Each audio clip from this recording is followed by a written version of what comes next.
আল্লাহর পরিচয় অন্তরে ধারণ করা হলো মধুর মতো মিষ্টি। কারণ যার মধ্যে আল্লাহর পরিচয় একবার আসবে সে হবে আল্লাহর আশিক।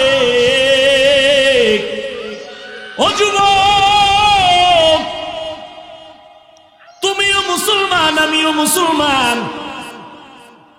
তোমার আল্লাহ আমার আল্লাহ এক, তোমার নবী আমার নবী এক, তোমার ধর্ম আমার ধর্ম এক, তোমার কাবা আমার কাবা এক, তোমার কালেমা আমার কালেমা এক। ও নবীর আশিক, তুমি যে আল্লাহর গোলাম, আমিও সে আল্লাহর গোলাম। তুমিও যে নবীর উম্মত, আমিও সে নবীর উম্মত। তুমি যে কালেমা পড়েছো, আমিও সেই কালেমা পড়েছি। তোমার যে কাবা, আমারও সেই কাবা। তোমার যে ধর্ম, আমারই সে একই ধর্ম। অথচ তোমাকে পায়ে ধরে ধরে ধরে ধরে বয়ান করার পরেও তুমি দাড়ি রাখতে চাও না। আমি দাড়ি কাটতে লজ্জা পাই, তুমি দাড়ি রাখতে লজ্জা পাও। তুমি কেমন মুসলমান?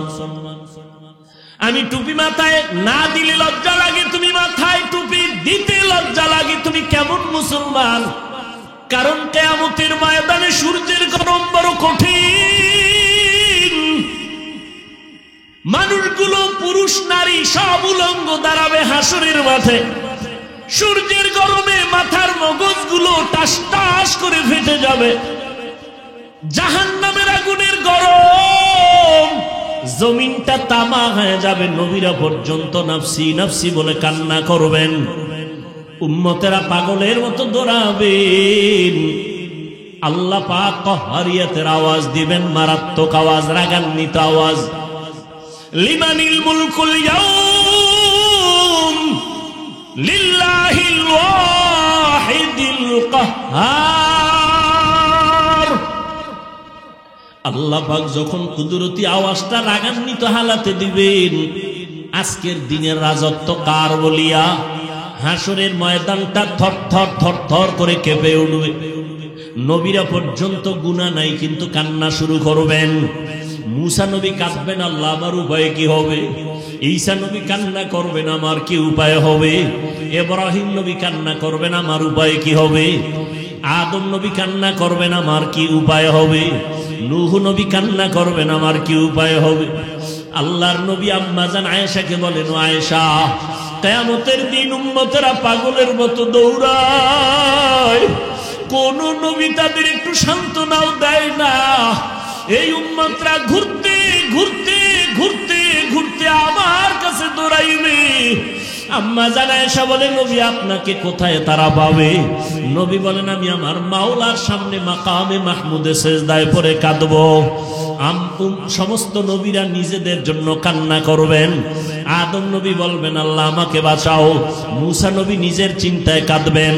ঈসা নবী নিজের চিন্তায় কান্না করবেন। আমি মুহাম্মদ আল্লাহর দরবারে কান্না করে একবারও বলবো না, আল্লাহ আমারে বাঁচাও। একবারও আমি বলবো না। আমি আল্লাহর কাছে কদমে পড়ে কাঁদবো আর বলবো, আল্লাহ আমার উম্মতের বাঁচাও, আমার উম্মতের বাঁচাও। আমার একটা উম্মত যেন জাহান্নামে না যায়। ওই জাহান্নামে যদি ধরিয়া ফেলায় আমার উম্মত, আমি জান্নাতে যাব না। যেই উম্মতের জন্য আমি মুহাম্মদ দান দান শহীদ পর্যন্ত করে ফেললাম, যেই উম্মতের জন্য আমি ঘুমাইতে পারি নাই, যেই উম্মতের জন্য পেটে পাথর বেঁধেছি, ওই উম্মতের জন্য নবী কান্না করবেন। আল্লাহ বলবেন, নবী আপনি কাঁদবেন না, মাথা উঁচু করে আপনার উম্মত গুলো বাছাই করে করে জান্নাতের দিকে নিয়ে আগাইতে থাকেন। আমি আমার উম্মত গুলো ধরে ধরে জান্নাতের দিকে নিয়ে যাব।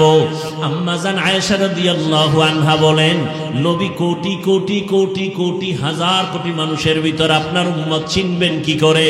মুসা নবীর উম্মতেরাও থাকবে, ঈসা নবীর উম্মতেরাও থাকবে, আদম নবীর উম্মতেরাও থাকবে। আমার নবী বলেন, আয়েশা আমার উম্মত যারা খাঁটি উম্মত, পাঁচ বেলার ওযু বানাইয়া নামাজ আদায় করেছে, কিয়ামতের দিন নামাজের ওযুর অংশগুলো নূরের আলোতে ঝলমল করা শুরু করবে। আমি নবী দেখে দেখে তাদের জান্নাতের পথে নিয়ে যাব। ও নবীর আশিকের দল, ও বেনামাজির দল, ওই দিন যদি আমার নবীর বাসায় বাদ পড়িয়া যাও, নবী যদি তোমাকে বলে তুমি আমার উম্মত না, নামাজ পড়ো নাই, ওই দিন কিন্তু বিপরীত লাইনে তোমার হাতে হ্যান্ডকাপ লাগিয়া যাবে। আল্লাহ অর্ডার করবে, ফেরেশতা এই গুনাহগার বেনামাজির হাতে জাহান্নামের হ্যান্ডকাপ লাগাও, জাহান্নামের দিকে টেনে টেনে নিয়ে যাও। জাহান্নামের আগুন শরীরে লাগবে, কলিজা পর্যন্ত ভুনা হয়ে যাবে। ও যুবক, স্কুলে পড়ো, কলেজে পড়ো, চাকরি করো, ব্যবসা করো, কোনো বাধা নাই। আল্লাহকে পাওয়ার জন্য আলেম হওয়া শর্ত না, মাদ্রাসায় পড়া শর্ত না। অন্তরকে গুনাহমুক্ত করে দাও, মা বাবার দোয়া নিয়ে চলো, উলামায়ে কেরামের পরামর্শ নিয়ে নবীর তরিকা সুন্নত অনুযায়ী চলো। জীবনে জবান দিয়া কাউকে কষ্ট দিও না, মা বাবারে কষ্ট দিও না, তোমার ব্যবহার দিয়া মুরব্বী উলামায়ে কেরামের কষ্ট দিও না। নবীর তরিকা মানিয়া চলো। তোমার মতো কত যুবক জীবনে মাদ্রাসায় পড়ে নাই, স্কুল কলেজে জেনারেল লাইনে থাকিয়া রাস্তায় গাড়ি চালায়, নামাজ পড়ে, তুমি কেন পারবা না রে বাবা? তোমার মতো যুবক তাকায় দেখো, দোকানদারি করে, ব্যবসা করে, চাকরি করে, নামাজ ছাড়ে না, তুমি কেন পারবা না? ও বাবারা, বুড়ারা, আপনাদের মতো কত বুড়া মুরব্বীরা মসজিদে গিয়া 5 বেলার নামাজ পড়ে, আপনারা কেন পারবেন না?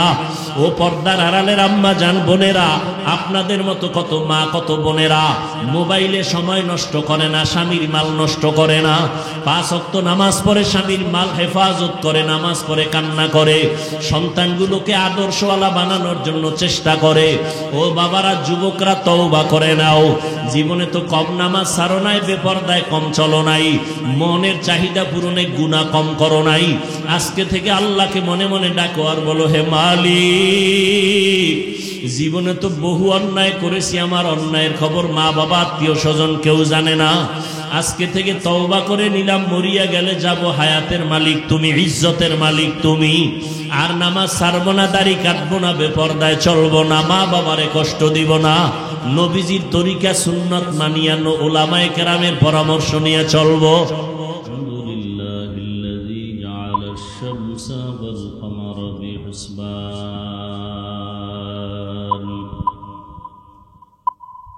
One Nazma wash শাজারা ইয়াসজুদান وفضل زمانا على زمان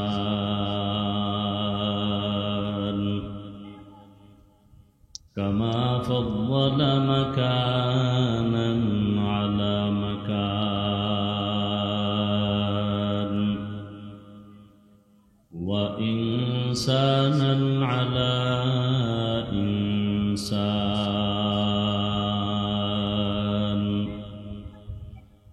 ونشهد أن لا إله إلا الله وحده لا شريك له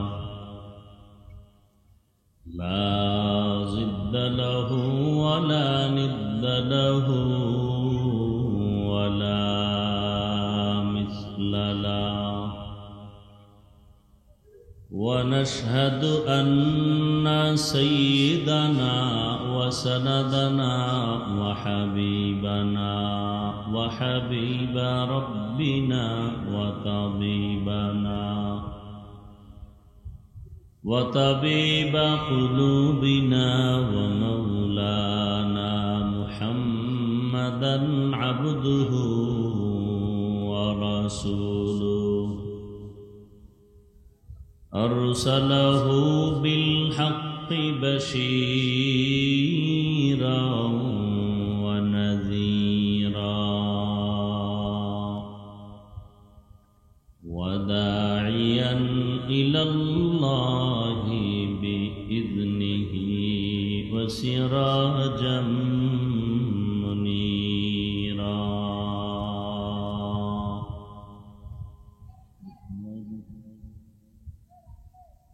اللهم صل على محمد النبي الأمي وعلى آله وسلم تسليما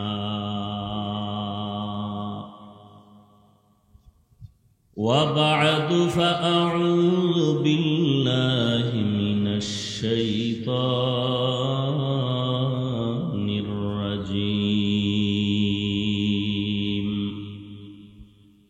بسم الله الرحمن الرحيم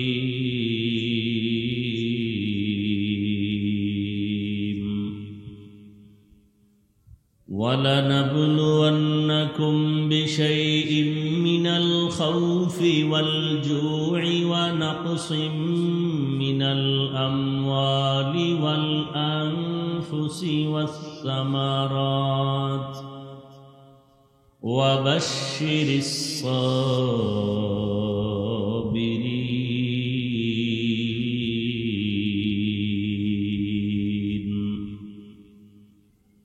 وقال النبي صلى الله عليه وآله وسلم من يرد الله به خيرا يصب منه أو كما قال النبي عليه الصلاة والسلام.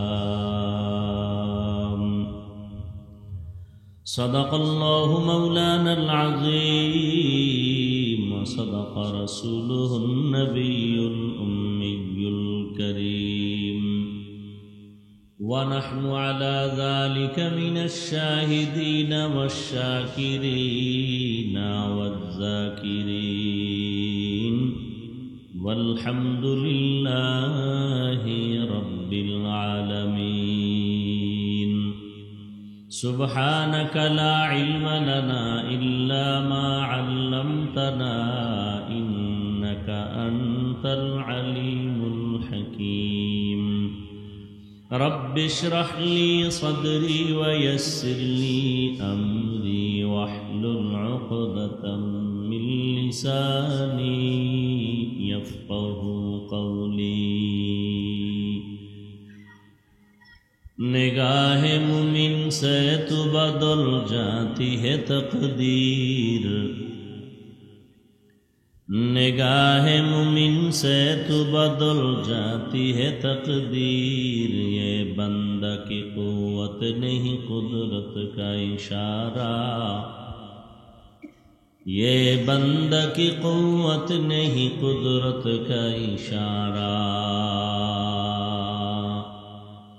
ऐ मर्द खिरद तर्क मासी की ज़रूरत, ऐ मर्द खिरद तर्क मासी की ज़रूरत.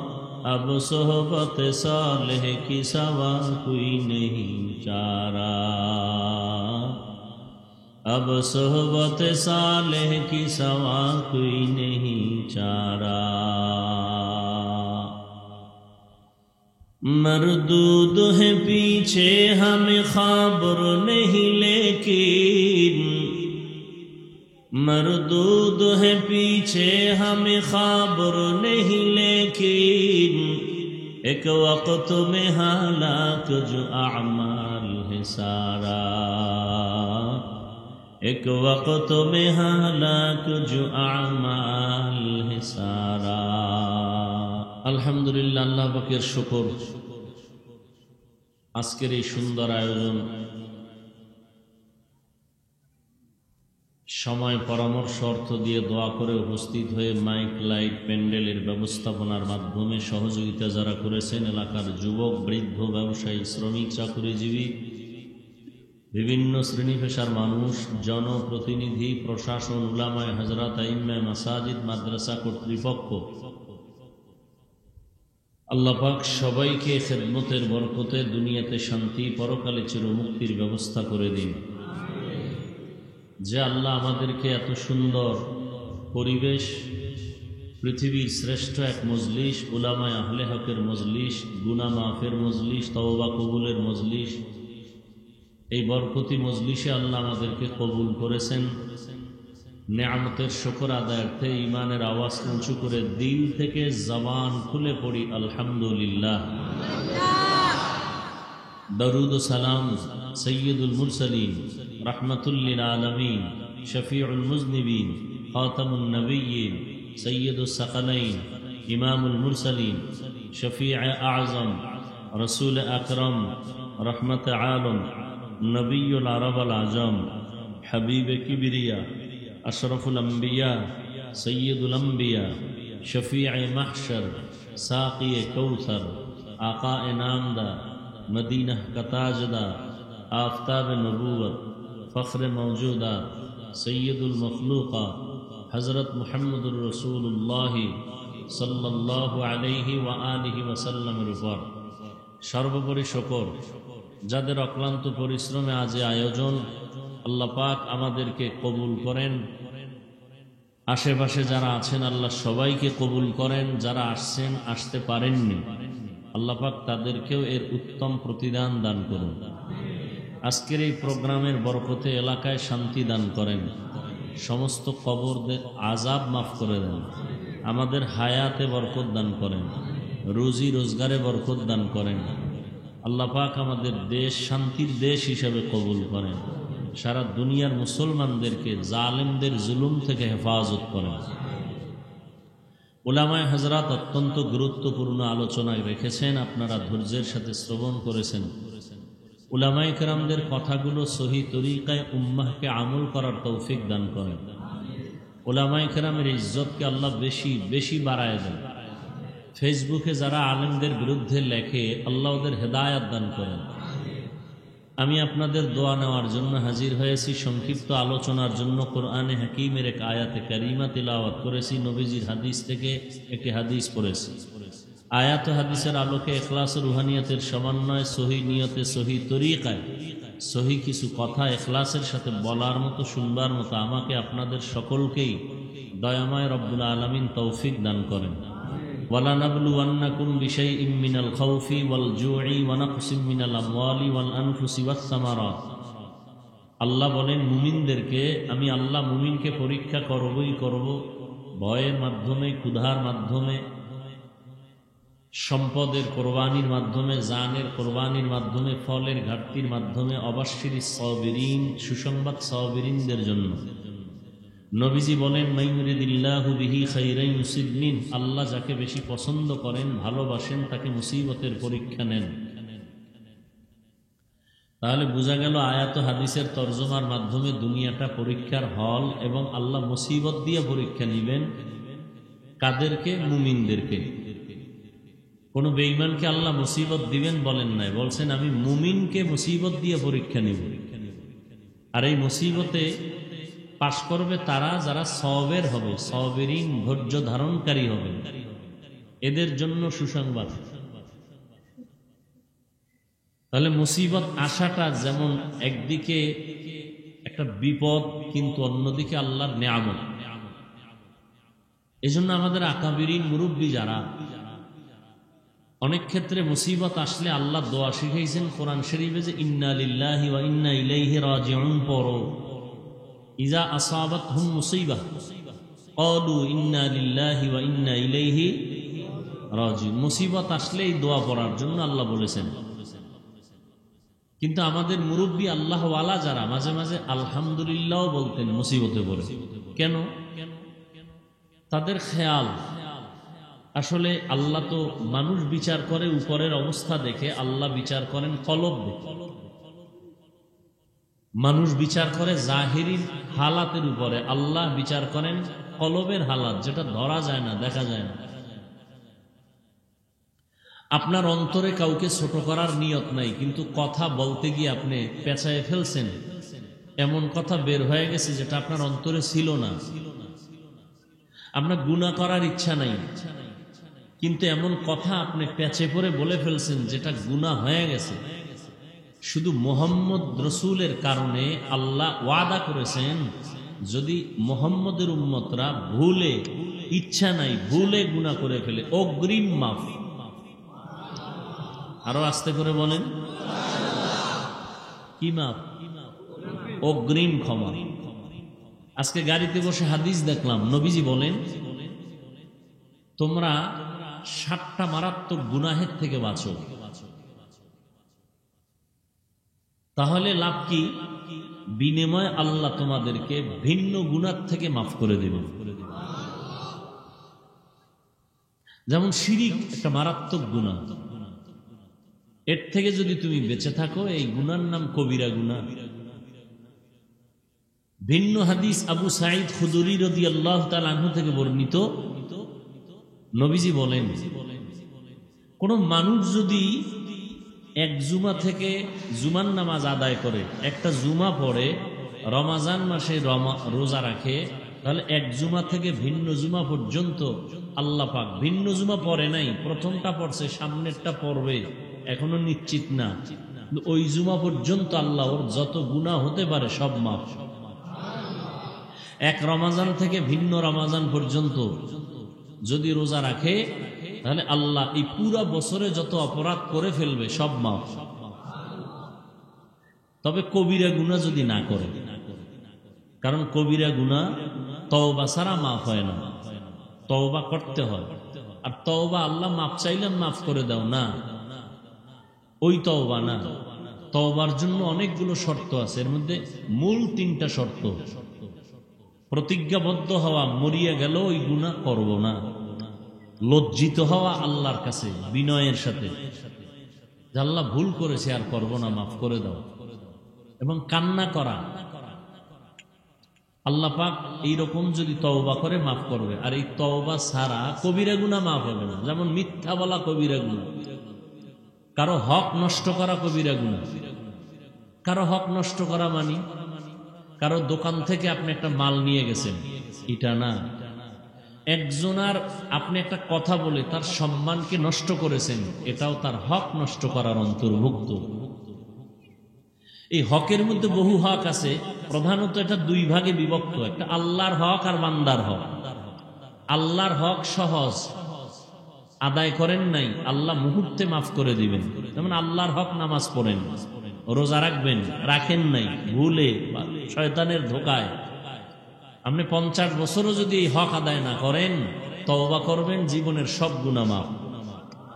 কিন্তু ভুল ক্রমে যদি হকটা বান্দার হয়, যেমন মায়ের হক আদায় করেন নাই, বাবার হক আদায় করেন নাই, শিক্ষকের হক আদায় করেন নাই, এই মাফ আল্লাহ নিজের হাত থেকে ছেড়ে দিয়েছেন, যে এই ক্ষমা আমার হাতে নেই। কেন? এ ক্ষমা বান্দা আগে করবে, তারপর আমি করব।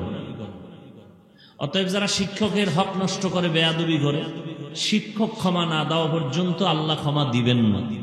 মা বাবার সাথে যারা বেয়াদবি করে, হক নষ্ট করে, আল্লাহ ক্ষমা দিবেন না মা বাবা ক্ষমা না দেওয়া পর্যন্ত। এটা বান্দার হক। দোকান থেকে আপনি মাল নিছেন, টাকা দেন নাই, ওয়াদার খেলাফ করেছেন, সময় মতো দেন না, চাইলেও দেন না, উল্টা ধমক দেন, কয় টাকা পাইবা, তুমি বারবার চাও। যদি না দিয়া মরেন, এ বিষয়ে হাদিসে কঠিন সতর্কবাণী আছে। নবীজি সাহাবায়ে কেরামদেরকে বলতেছেন, সাহাবায়ে কেরাম জানো এতিমকে? এতিম কেউ বলে যার আব্বা নাই সে এতিম, যার বাড়ি ঘর নাই সে এতিম, যার টাকা পয়সা নাই সে এতিম, অসহায়। নবী বলেন না, হাসরের মাঠে এতিমকে। ইয়া রাসূলুল্লাহ, আল্লাহ ভালো জানেন, রাসূল ভালো জানেন। ওয়াল্লাহু আ'লামু ওয়াল্লাহু ওয়া রাসূলুহু আ'লাম, আল্লাহ এবং রাসূল ভালো জানেন। নবী বলেন, কিয়ামতের দিন ইয়তীম, অসহায় ওই ব্যক্তি হবে যার মা আছে, বাপ আছে, সে না অনেক নেক নিয়ে উঠবে, কিন্তু শেষ পর্যন্ত নেক থাকবে না, পরিণাম ফলে গুনাহ আসবে। মানুষের হক আদায় করে নাই, হকের পরিবর্তে নেক দিতে দিতে দিতে দিতে নেক শেষ, কিন্তু পাওনাদার বান্দার হক এখনো বাকি, নেক নাই, দিবে কি? আল্লাহ বলবে, ওই বান্দাদের গুনাহ এর আমলনামায় ঢুকাইয়া এর জাহান্নামের শিকল লাগায়া জাহান্নামে নাও। নবী বলেন, এর মতো অসহায় এতিম আর হাসরের মাঠে কেউ হবে না। তো যাই হোক, মুসিবত আসাটা নিয়ামত। আল্লাহওয়ালারা বলতেন, আল্লাহ মুসিবত দিছেন তো, আল্লাহ আমার দিকে কুদরতের নজর দিছেন, এটা আমার জন্য খায়ের, নিয়ামত, এজন্য আলহামদুলিল্লাহ বলতেন। আল্লাহর একজন মজজুব বান্দা, আশেক, বাহলুল নাম, বাদশাহ হারুন রশিদের যুগের। কোন রশিদ? একটু জবাব দিয়েন। আসলে বয়ান কিন্তু অনেক হয়ে গেছে, যদি আমরা আমলের নিয়তে শুনি তো বয়ান হয়ে গেছে। দ্বিতীয় কথা, বয়ান আপনারা জানেন, অনেক জানেন, কিন্তু এরপর এখানে বসার কি ফায়দা? অনেক ফায়দা। একজনের আমিন যদি কবুল হয়, সবার আমিন কবুল। এরকম মজলিসে বসা কপালের ব্যাপার। আল্লাহ সবাইকে বসান না। নবীজি বলেন হাদিসে, কেউ যদি ঘর থেকে ওলামায়ে আহলে হকের মজলিসে রওনা হয়, প্রত্যেকের সাথে ৭০,০০০ রহমতের ফেরেশতা আল্লাহ কাফেলা বানায় দেন। এরা প্যান্ডেলে আসেন, যতক্ষণ বয়ান চলে ঘর পর্যন্ত ফিরা পর্যন্ত আল্লাহর ফেরেশতা ৭০,০০০। কয়জনের সাথে? প্রত্যেকের সাথে ৭০,০০০। ঘর পর্যন্ত পৌঁছা পর্যন্ত শুধু তাদের গুনাহ মাফের দোয়া করে ফেরেশতারা। আর কি আছে? এই মজলিসে বসার সাথে সাথে নবী বলেন জীবনের সব গুনাহ মাফ। তো যে হাদিসটা শুনাইতেছিলাম যে এক জুমা থেকে আর এক জুমায় যদি বান্দা আদায় করে নামাজ, তাহলে এই এক সপ্তাহে যে গুনাহ হচ্ছে সব মাফ। কোন গুনাহ ছাড়া? কবিরা গুনাহ ছাড়া। ওই তওবা ছাড়া মাফ হবে না। কারো গীবত করছেন, গীবত, এখন গীবত করতে তো আর বিসমিল্লাহ লাগে না, আর লজ্জা পাইতে হয় না, কারণ গীবতের গোডাউন মোবাইল হাতে, বিরুদ্ধে লেখলেই হয়ে গেল। কি না গীবত না, কবিরা গুনাহ। গীবত যারা করে তাদের পরিণাম ফল কি?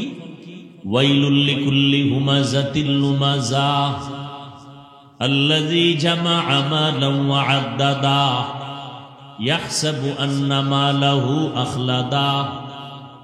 ওয়াইল একটা জাহান্নামের নাম। জাহান্নামের স্তর আছে অনেক, এর মধ্যে মারাত্মক একটা স্তরের নাম ওয়াইল। এই ওয়াইল নামক জাহান্নাম কার জন্য? আল্লাহ কোরআনে বলেন লিকুল্লি হুমাযাতিল লুমাযা, যারা গীবত করে। গীবত মানে একটা দোষ ঠিকই করছে, ওইটা তার সামনে না বলে পেছনে বলার নাম গীবত। বাংলা অর্থ হলো পরনিন্দা, আর একটা হলো অপবাদ। কোরআনের ভাষায় তার নাম হুমাযা, বাংলা অর্থ হলো অপবাদ, আরবি ভাষায় তাকে বলে তহমত। গীবত আর তহমত যারা করে, অর্থাৎ তহমত কি, অপবাদ কি, অন্যায় করে নাই বানাইয়া একটা অপবাদ দেওয়া, এর নাম তহমত। দোনো দলের জন্য ওয়াইল নামক জাহান্নাম। ওয়াইল জাহান্নামটা কত মারাত্মক জানেন? কোরআন শরীফে বহু আয়াতে মিথ্যাবাদীর জন্য ওয়াইল নামক জাহান্নাম। ওয়াইলু ইয়াউমাইযিল লিল মুকাজ্জিবিন, ওয়াইলু ইয়াউমাইযিল লিল মুকাজ্জিবিন, ওয়াইলু ইয়াউমাইযিল লিল মুকাজ্জিবিন। এক সূরায় এই আয়াতটা অনেকবার আসছে। মিথ্যাবাদীর জন্য ওয়াইল নামক জাহান্নাম। বড় ওয়াইল জাহান্নামটা বড় মারাত্মক। আর কার জন্য ওয়াইল জাহান্নাম? ব্যবসা করতে গিয়ে যারা মাপে ভেজাল করে, আসেনি? হ্যাঁ আছে। আল্লাহ কোরআনে বলেন, হাদিস তো আছেই, ওয়াইলু ইয়াউমাইল ওয়াইলু না ওয়াইলুল লিল মুতাফফিফিন, ওয়াইলুল লিল মুতাফফিফিন। ব্যবসায় মাপে যারা ভেজাল করবে তাদের জন্য জাহান্নাম। ওয়াইল জাহান্নামটা মারাত্মক। আর একদল বান্দা আছে এদের জন্য ওয়াইল জাহান্নাম। তারা কারা? নামাজ পড়ে যারা, এগুলোর জন্য ওয়াইল নামক জাহান্নাম। এতক্ষণ যা বুঝছিলেন মোটামুটি, কিন্তু এই কথায় তো ব্রেক হয়ে গেছেন যারা খেয়াল করছেন, অনেকে খেয়ালও করে না। মিথ্যাবাদীর জন্য ওয়াইল নামক জাহান্নাম। মাপে যারা ভেজাল করে ওয়াইল নামক জাহান্নাম। যারা মানুষের গীবত করে, তোহমত দেয়, এদের জন্য ওয়াইল জাহান্নাম। শেষে আর একটা কি বলছি? নামাজ যারা পড়ে এদের জন্য ওয়াইল নামক জাহান্নাম। এই কথা বললে আমার মতো বান্দা স্টেজ থেকে উঠে যাবে, এটা কেমনে সম্ভব?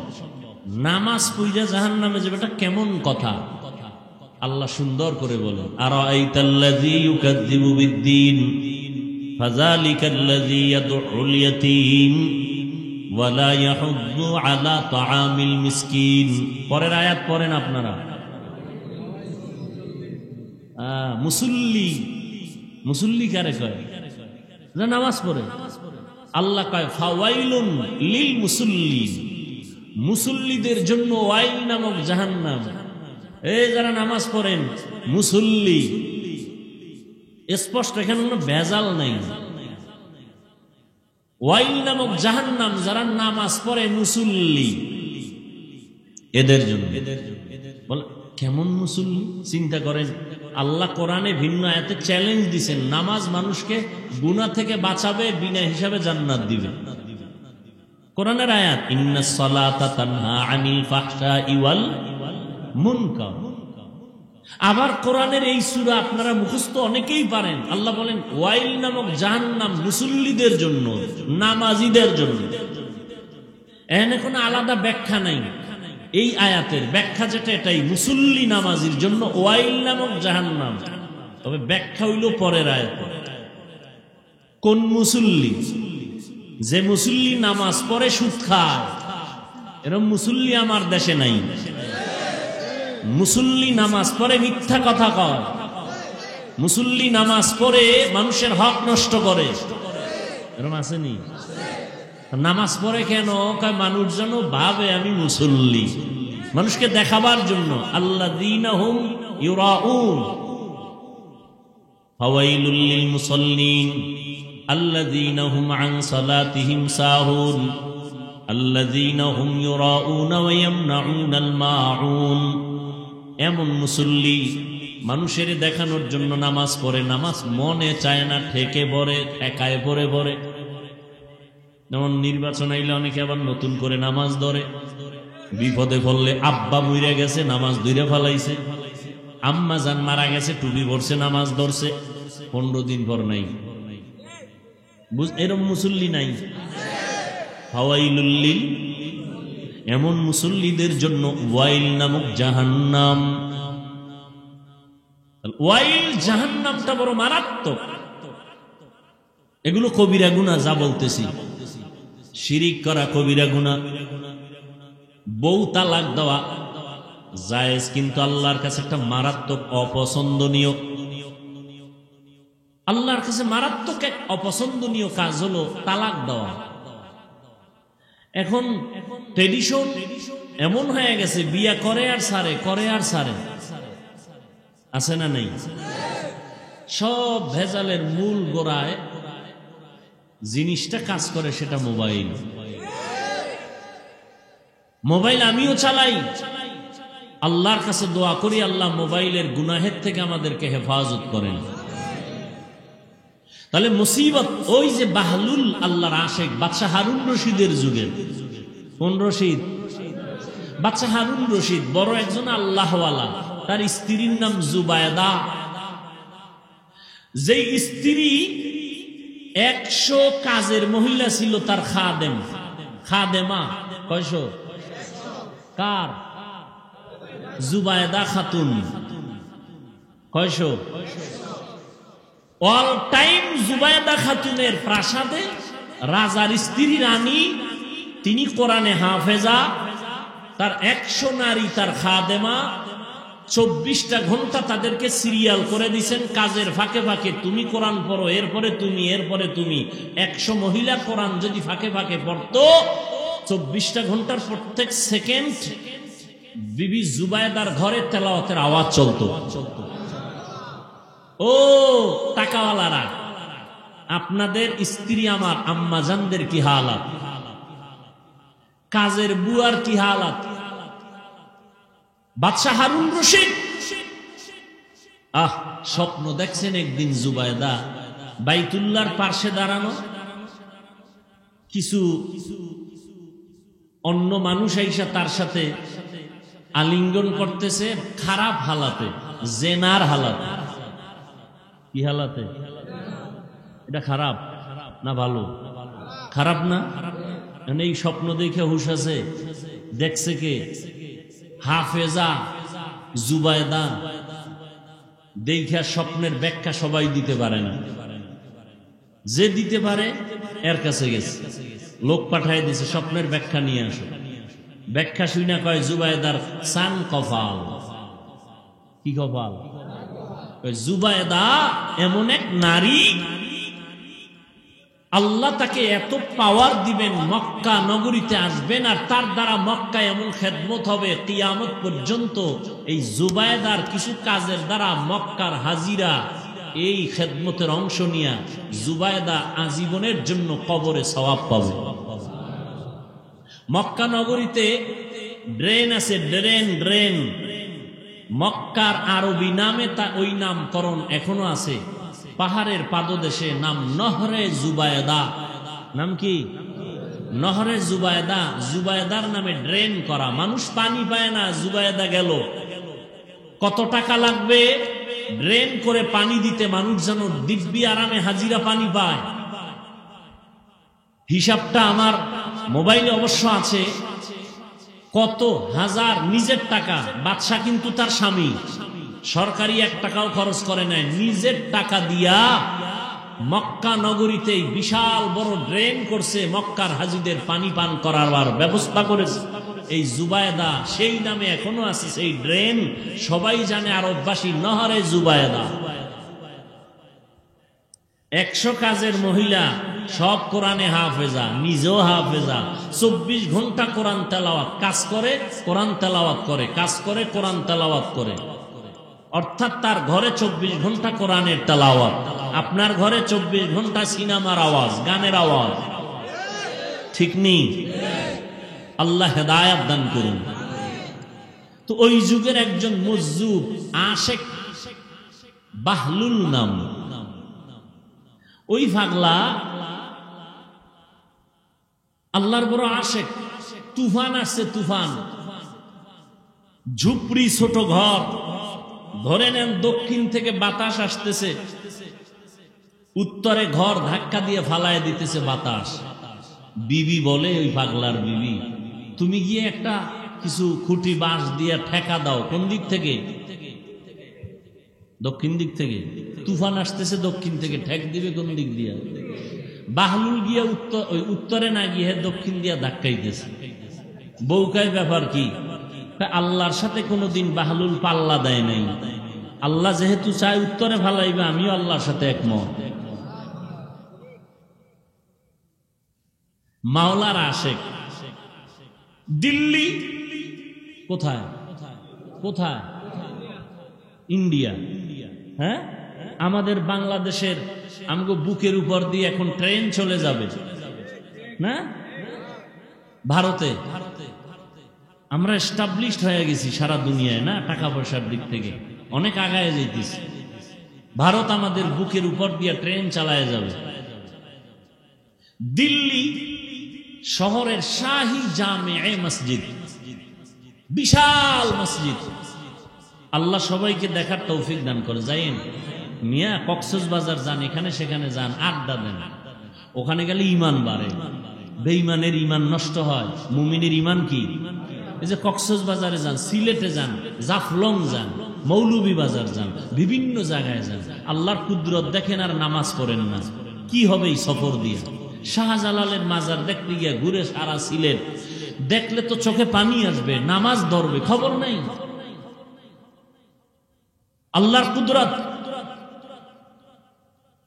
সমুদ্রের পারে দাঁড়াইয়া বেঈমান ইমান আনছে, আর আমরা মুসলমান যাই ঠিক, কোনো চিন্তা। এই যে আপনাদের দূরে যাওয়ার দরকার কি? বড় স্টেশন, এখানে আর এক কেয়ামত না? কি কেয়ামত? আমি বলছি একদিকে, এরা ধরে নিছে আর একদিন। আমি বলছি ওখানে যেই পরিমাণ তুফান হয়, মাঝে মাঝে বিপদ আসে। চাঁদপুর ধ্বংস করতে 1 সেকেন্ড লাগে। এই যে কয়েক বছর আগে, বেশি দিন হয় না, নড়িয়া, কোথায়? নড়িয়া নদী ভাঙে নাই, মানুষের বাড়িঘর পানির তলে যায় নাই। আপনাকে চাঁদপুর ভাঙে না কেন? ভাঙ্গে, আপনাকে যাইতে 1 সেকেন্ড লাগবে না এই পানির তলে। খালি আল্লাহ যদি অর্ডার দিয়ে দেয়, নদী গরম হওয়া শেষ। এই বড় স্টেশন, এই মোহনায় কত মানুষ চলে গেল, লঞ্চ চলে গেল, ট্রলার চলে গেল। কিন্তু এখন সে কুদরতের জায়গায় গিয়া ওই কুদরত দেখে না, লিপস্টিকের কুদরত দেখে। ডানা কাটা পরীরা বসে থাকে ওখানে, ভ্রমণ করে, ভ্রমণ। আমার ভয় লাগে। 2004 সালে, কত সাল? ইন্দোনেশিয়ায় সুনামি হয়েছিল। কি? ইউটিউবে যারা এই লাইনে দৌড়াচ্ছেন, সার্চ দিয়েন, আজকে সার্চ দিয়ে দেখেন, সার্চ দেন 2004-এ ইন্দোনেশিয়ার সুনামি। আমার তো ভয় লাগে, যেই পাপের অবস্থা, যেই পরিমাণ, হোটেলে হোটেলে পাপ, পাপের নগরী, পাপের স্টেশন, বড় স্টেশন। ঠিক মানে কি আপনারাই আকামে যান না? বন্ধু বান্ধব নিয়ে ঘুরতে যান, হায় হায় হায়, এই জমিন শুধু চাঁদপুর কেন, গোটা বাংলাদেশ, গোটা দুনিয়াটা এখনো টিকে আছে শুধুমাত্র কোরআনওয়ালাদের কারণে। মাস্তানি যাই করেন, এই আল্লাহওয়ালা, কোরআনওয়ালা, নামাজি, কান্নাওয়ালাদের কারণে জমিন এখন স্থির আছে। করোনায় সব মাজা কাইট করে দিয়েছে, কোরআনওয়ালাদেরকে আল্লাহ সম্মানের জায়গায় রাখছে। একটা মাদ্রাসাও বন্ধ হয় নাই। তো দুনিয়াটা পরীক্ষার হল, এটাই পরীক্ষা। বয়ান চলতেছে, এমতো অবস্থায় কেউ দোকানে বসে টেলিভিশন দেখতেছে, কেউ মোবাইল চালাইতেছে, মাইকের আওয়াজ শুনতেছে, জানালা আটকায় দিছে, ভাল লাগে না, কি করি, টেলিভিশন দেখো। এভাবেই চলবে দুনিয়া। হঠাৎ করে কিয়ামত এসে যাবে, আমাদের বয়ানও চলবে, মানুষের বিড়ি টানাও চলবে। কি আগের তুলনায় তাবলিগ কমছে না বাড়ছে? পীর মুরিদি, মাদ্রাসা, আলেম ওলামা, ওয়াজ মাহফিল, শ্রোতা যেই পরিমাণ বাড়ছে সেই পরিমাণ বেনামাজি কমার কথা। কমছে না বাড়ছে? গাঞ্জাখোর, মদখোর, বেপর্দা, বিষয় কি? ওদের আকামও চলতেছে পাল্লা দিয়ে, আমাকে বয়ানও চলতেছে পাল্লা দিয়ে, পাল্লা পাল্লি চলতেছে, হার জিত। আল্লাহর মোহাব্বত নেই।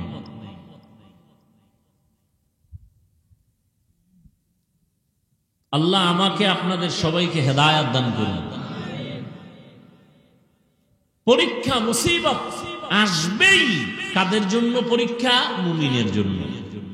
আল্লাহ এই পরীক্ষাটা মুমিনকে করবেন, বেঈমানকে কেন করবেন না? বেঈমানের জন্য জান্নাত নাই, জান্নাত শুধু মুমিনের জন্য। আমি মুমিনকেই জান্নাত দিব, বিনা হিসাবে দিব, তবে পরীক্ষায় পাশ করা লাগবে। 5টা জিনিসের দ্বারা আল্লাহ পরীক্ষা নেবেন: ভয়, ক্ষুধা, মালের ঘাটতি, জীবনের ঘাটতি, ফলের ঘাটতি। পাশ করতে হলে একটা পুঁজি লাগবে। 5 পরীক্ষায় পাশ করতে হলে কয় পুঁজি? এক পুঁজির নাম ধৈর্য। এই যে এখানে আপনারা বসছেন, এটাও এই ধৈর্য আবার 3 প্রকার। ইবাদতের বেলায় ধৈর্য, মুসিবতের বেলায় ধৈর্য, গুনাহের বেলায় ধৈর্য। এখানে বসছেন, এটা ইবাদতের একটা অংশ। যাদের ধৈর্য নাই ওরা নাই। যাদের ধৈর্য নাই, ধৈর্য না থাকলে আপনি বসতে পারবেন না, সম্ভব না। যাদের ধৈর্য আছে তারা বসে আছে। এটা হলো ইবাদতের বেলায় ধৈর্য, আর একটা হলো গুনাহের বেলায় ধৈর্য। মানে ফজরের 4 রাকাত নামাজ পড়তে সর্বোচ্চ 20 মিনিট লাগবে। কত মিনিট? কিন্তু অনেকে 20 মিনিটের মজা পায়, ঘুমে না পায়, পাইয়া 20 মিনিটের মজায় 4 রাকাত নামাজ পড়ে না, ঘুমায়। 20 মিনিটের মজায় যে ঘুমাইল নামাজ বাদ দিয়া, সে ধৈর্যের সাথে উঠতে পারলো না। শাস্তিটা কি, সাজাটা কি 20 মিনিট হবে? ধৈর্য নাই। অথচ সারা রাত মোবাইল চালাইছে, এজন্য কোনো পরোয়া নাই, চিন্তা নাই। সারা রাত মোবাইল চালায়, দেখছে কি কবিরা গুনাহ। কি বয়ান শুনবেন আপনারা? কি বয়ান করবে? ধ্বংসের দ্বার প্রান্তে আমরা সব। লেখাপড়ার সফলতা নষ্ট, মোবাইল। যুবকদের চেহারা সব ফ্যাকাশে, সারা রাত কবিরা গুনাহ করলে চেহারায় আর নূর আসবে কি করে? আল্লাহ সব ভাইকে মোবাইলের গুনাহের থেকে হেফাজত করেন। স্বামী আর স্ত্রী নুজহাতুল মাজালিসে ধৈর্যের বয়ান একটা ঘটনা আছে, 2 মিনিট বলবো। আবার তো আপনারা এমনি তো বলে কেসা কাহিনীর ওয়াজ করি, কি ওয়াজ বলে না? বলে না? কে বলে? যে বেনামাজি। এই কথাগুলো কারা বলে? কোন নামাজিরা ঠিক মত আসলে বলে না। বেজাল্লা নামাজির ওয়াজ করছি না একটু আগে, এরা বলে। আর বেনামাজিরই বলে কেচ্ছা কাহিনীর ওয়াজ করি। ওই আহমক জাহেলকে বলি, ও জাহেল, তুমি কেচ্ছা কাহিনীর কি বুঝো? কোরআন হাদিসের ওয়াজ না করে কেচ্ছা কাহিনী বলো। তুমি জানো কেচ্ছা কাহিনীর পৃথিবীতে শ্রেষ্ঠ কিতাব হলো কোরআন শরীফ? তোমার সেই ধারণাই নেই, তুমি তো মূর্খ। তোমার সে ধারণাই নাই পৃথিবীতে শ্রেষ্ঠ কিচ্ছা কাহিনীর কিতাবের নাম কোরআন, শ্রেষ্ঠ কিচ্ছা কাহিনীর কিতাবের নাম হাদিস শরীফ। এবার ওলামায়ে কেরাম আমাকে একটু সহযোগিতা করবেন, সাধারণ মানুষ বুঝুক, একটু সহযোগিতা যারা আলেম আছেন করবেন।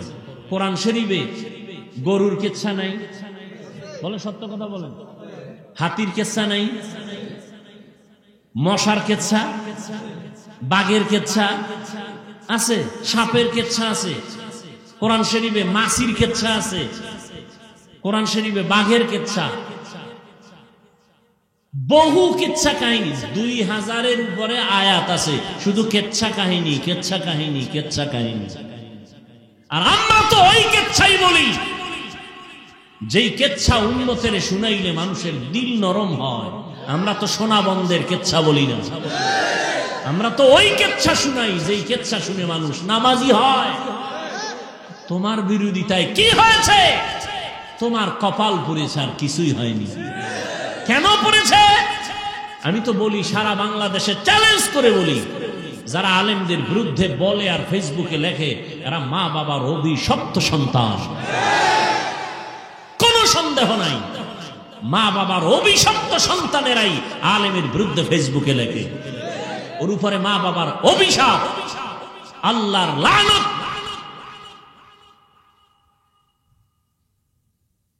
আল্লাহ হেদায়েত দান করুন। কোরআন শরীফে কুকুরের কিসসা নাই, কি বলবো কন্ত? ওই জাহেলদেরকে কি বলা যায়? এরা বলে আমরা কেচ্ছা কাহিনীর অস্তে। কি বুঝাতে চাও? জাতিকে কি বুঝাতে চাও? কি মেসেজ দিতে চাও? আমাকে একটা জবাব দিবেন। আপনারা বয়ান কিছু শুনবেন না রাগ আসতেছে দিলে? আমি যদি কোনো ভুল বলি দাঁড়ায় আমাকে একটু স্মরণ করায় দিবেন যে হাফিজ বেটা ভুল হচ্ছে। আমাকে একটু জবাব দিবেন নিরপেক্ষভাবে, কোনো স্বার্থ নিয়ে না, কোনো পক্ষ নিয়ে না। সত্য কথাটা আপনি বলবেন, মানেন আর না মানেন বলবেন। আচ্ছা বলেন তো, আমার দেশে তাবলীগের দ্বারা ইসলাম ও মুসলমানের কি পরিমাণ ক্ষতি হয়েছে? সত্যটা বলেন। আপনি মানেন না মানেন স্বীকার করেন, ক্ষতি হয় নাই? সবাই একমত? আচ্ছা, 2, কওমি মাদ্রাসার দ্বারা আমার দেশের মুসলমানের ঈমান ও আমলের কি ক্ষতি হয়েছে? সত্য কথাটা বলেন। নাম্বার 3, আমার দেশে হক পীর আসেনি? আছে। এই আহলে হক পীর মাশায়েখের দ্বারা আমার দেশের মুসলমান ইসলামের কোনো ক্ষতি হয়েছে? বলেন। তাবলীগের কথা শুনে মানুষ কি দাড়ি কেটে ফেলে? চরমনাই, উজানি, বাহাদুরপুর, নানুপুর আহলে হক যারা আছেন পীর মাশায়েখ, এদের বয়ানে মানুষ কি নামাজ পড়ার থেকে বেনামাজি হয়? কওমি মাদ্রাসার কারণে এদেশের সন্তানরা সব গাঞ্জাখোর হয়, সন্ত্রাসী হয়। তাহলে সবাই একমত? যদি একমত হন, আমি রাগের ভাষায় না মোহাব্বতের ভাষায় বলবো, মৃত্যু পর্যন্ত কোনোদিন 1 সেকেন্ডের জন্য তাবলীগের বিরুদ্ধে কিছু বলবেন না, কিছু লিখবেন না। কওমির বিরুদ্ধে কিছু বলবেন না, কিছু লিখবেন না। খাঁটি আল্লাহওয়ালা পীর মাশায়েখের বিরুদ্ধে কিছু বলবেন না, কিছু লিখবেন না। যদি করে থাকেন তওবা করে নেবেন। ঠিক আছে তো? ইনশাআল্লাহ আল্লাহ কবুল করেন। আপনি আর একটা জবাব দেন, এটা অন্য প্রসঙ্গ। কিয়ামতের আগ মুহূর্ত পর্যন্ত আমাদের নবীজি আমাদেরকে কালেমার দাওয়াত দিতে, ঈমানের, ইসলামের দাওয়াত দিতে আসবেন। আমাদের নবীজি বলেন না কেন? আচ্ছা, আবু বকর আসবেন, ওমর ফারুক, কোন সাহাবা, ইমাম আবু হানিফা, ইমাম বুখারী, ইমাম মুসলিম, ইমাম তিরমিজি, ইমাম মালিক কেউ আসবেন কিয়ামতের আগে? আচ্ছা, এবার আপনাকে প্রশ্ন, আমরা জান্নাতে যাব না? কথা বলেন। ইনশাআল্লাহ। জান্নাতের ঠিকানা আছে কোরআন হাদিসে। কোথায়? এই যুবকরা জবাব দাও। জান্নাতের ঠিকানা কোথায়? কপাল খারাপ, তুমি কোরআন শরীফের আরবি বুঝো না, হাদিসেরও আরবি পারো না। এখন তোমার জান্নাতে যাইতে হলে কোরআন হাদিস থেকে ঠিকানা নিতে হবে। তুমি এখন কোরআনও বুঝো না, কোরআনের ব্যাখ্যাও বুঝো না, হাদিসও বুঝো না, হাদিসের ব্যাখ্যাও বুঝো না। এখন তোমার পথ কি? নবীও আসবে না, আবু বকরও আসবে না, সাহাবায়ে কেরাম আসবে না। এখন পথ কি তোমার?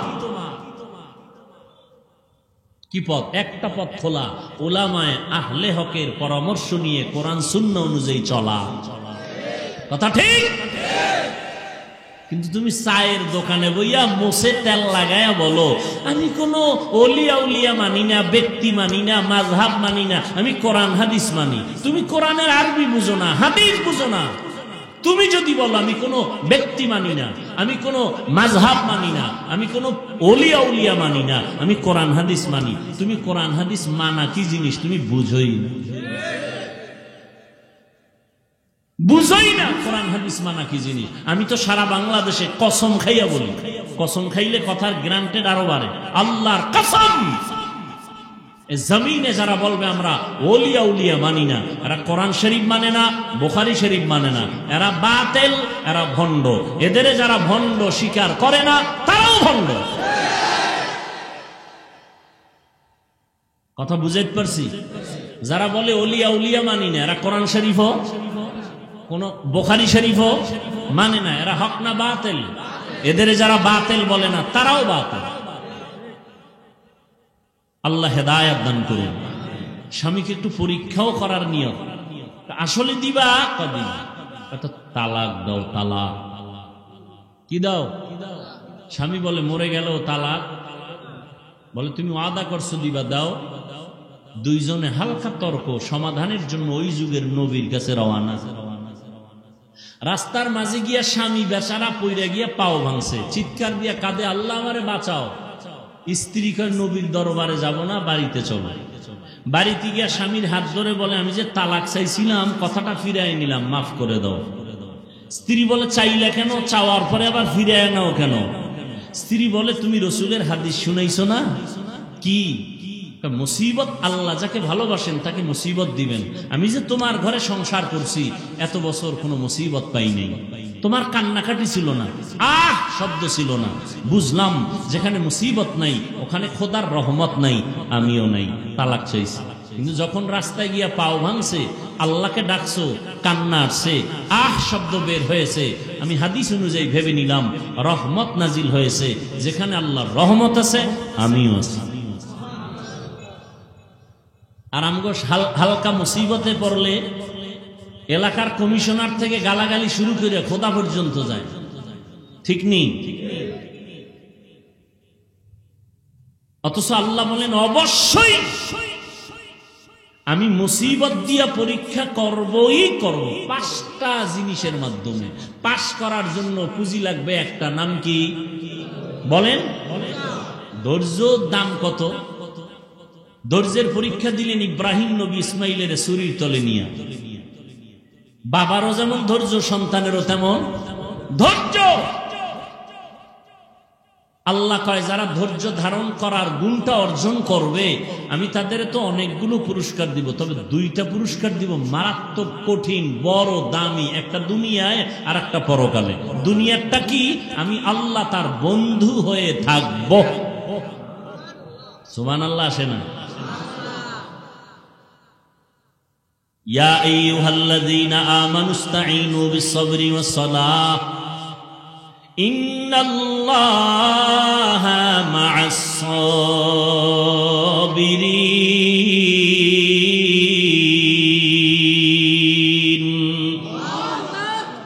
আল্লাহ বলেন আমার কাছে সাহায্য প্রার্থনা করো সালাত ও সবর ও সালাতের মাধ্যমে, নিশ্চয়ই আমি আল্লাহ সাবিরিন যারা ধৈর্য ধারণকারী তাদের বন্ধু হয়ে থাকব। বন্ধু হয়ে যাবেন না, বন্ধু হয়ে থাকবেন সারাক্ষণ। আল্লাহ যদি বন্ধু হয় কোনো পেরেশানি আছে? আছে কোনো পেরেশানি? কোনো পেরেশানি নেই, দুনিয়াতেও নাই। ধৈর্য ধারণকারী যারা তাদের জন্য আর একটা বড় পুরস্কার পরকালে। কি কয়? যেদিন নবীরা পর্যন্ত আল্লাহর আযাবের ভয় সূর্যের গরম, জাহান্নামের আগুনের গরমে বেকারার হয়ে যাবে নবীরা যাদের কোনো গুনাহ নাই। সেই দিন আমি আল্লাহ ধৈর্য ধারণকারীদের বলবো, বিনা হিসাবে জান্নাতে চলে যাও। ইন্নামা ইউওয়াফাস সাবিরুনা আজরাহুম, ইন্নামা ইউওয়াফাস সাবিরুনা আজরাহুম বিগাইরি হিসাব।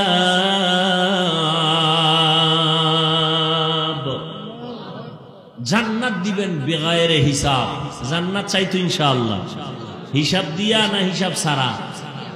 হিসাব দিয়া না হিসাব ছাড়া? আল্লাহ কবুল করেন।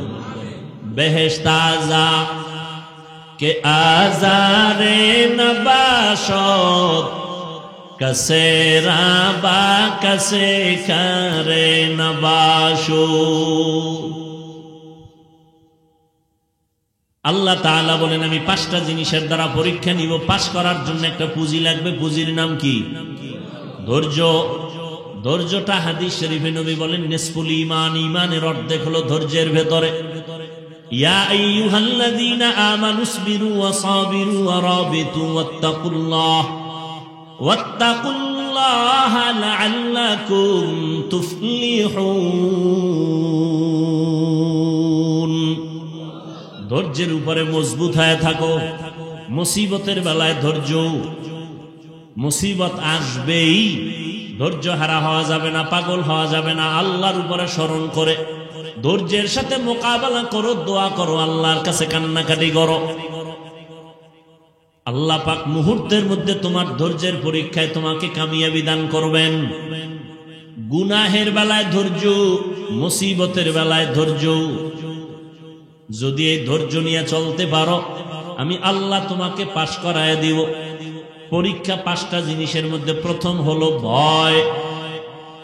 ওয়ালা নাবলুওয়ান্নাকুম বিশাইইম মিনাল খাউফি ওয়াল জু'। 4 মাযহাবের 4 ইমামের এক ইমাম হলেন ইমাম শাফিঈ রাহমাতুল্লাহি আলাইহি। তিনি বলেন এখানে 5টা জিনিসের যে প্রথমটা বলা হলো ভয়। ভয় দ্বারা এখানে উদ্দেশ্য হলো আল্লাহর পক্ষ থেকে ভয়, আর একটা ভয় আছে বান্দার পক্ষ থেকে ভয়। এখানে উদ্দেশ্য হলো আল্লাহর পক্ষ থেকে ভয়। বলে কেমন? কয় বান্দা দাড়ি রাখলে তোমার আত্মীয় স্বজনরা বেজার হয়ে যাবে, দাড়ি কাটলে আল্লাহ বেজার হয়ে যাবে। ঠিক নি? এখন কি তুমি আত্মীয় স্বজনের সম্পর্কের ভয় দাড়ি কাটবা, নাকি আমার আল্লাহর আযাবের ভয় তুমি দাড়ি লম্বা করো? এটা তোমার পরীক্ষা। তুমি যদি পর্দা করো, তোমার আত্মীয় স্বজনরা বেজার হয়ে যাবে। এত পর্দা কেন? দিলটাকে পরিষ্কার রাখো, বেশি পর্দা লাগবে না। পর্দা না করলে আমার আল্লাহ বেজার। যার সাথে দেখা দেওয়া জায়েজ নাই, একবার দেখা দিবে একটা কবিরা গুনাহ, 2বার দেখা দিবে 2টা কবিরা গুনাহ। ভুলে যদি কোনো বেগানার দিকে নজর পড়ে তাহলে আল্লাহ মাফ করবেন। ইচ্ছা করে যদি তাকায় গুনাহ হবে কবিরা গুনাহ। ও নবীর আশিক, রহমতের নবী, 4 খলিফা আবু বকর সিদ্দিক রাদিয়াল্লাহু আনহু, উসমান রাদিয়াল্লাহু তাআলা আনহু, ওমর ফারুক রাদিয়াল্লাহু তাআলা আনহু, হযরত আলী রাদিয়াল্লাহু তাআলা আনহু। কয়জন খলিফা?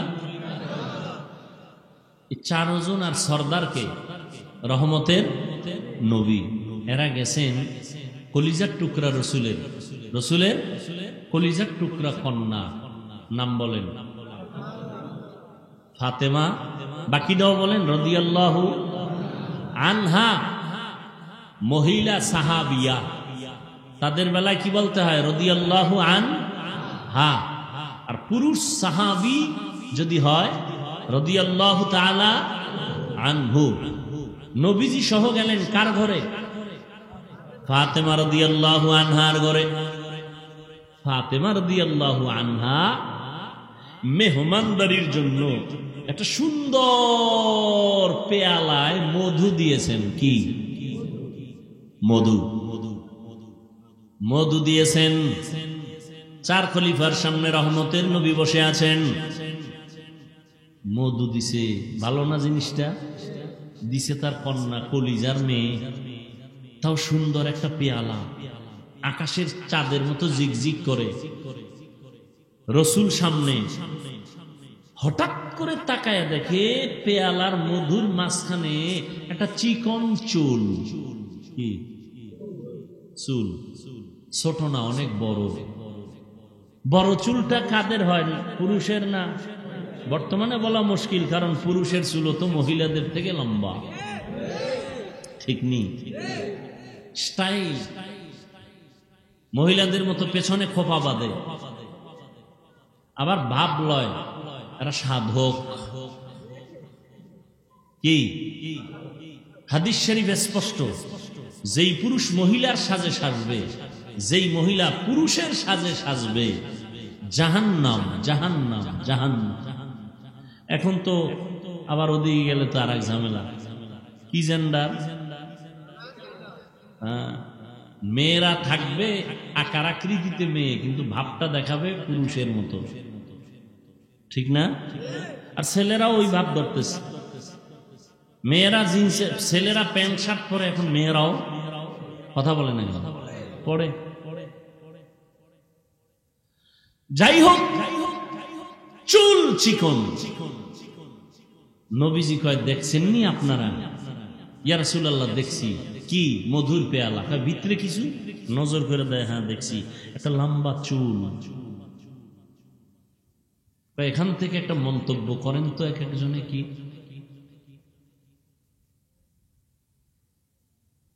আবু বকর বলে, আমি একটা মন্তব্য করি। বলে কি?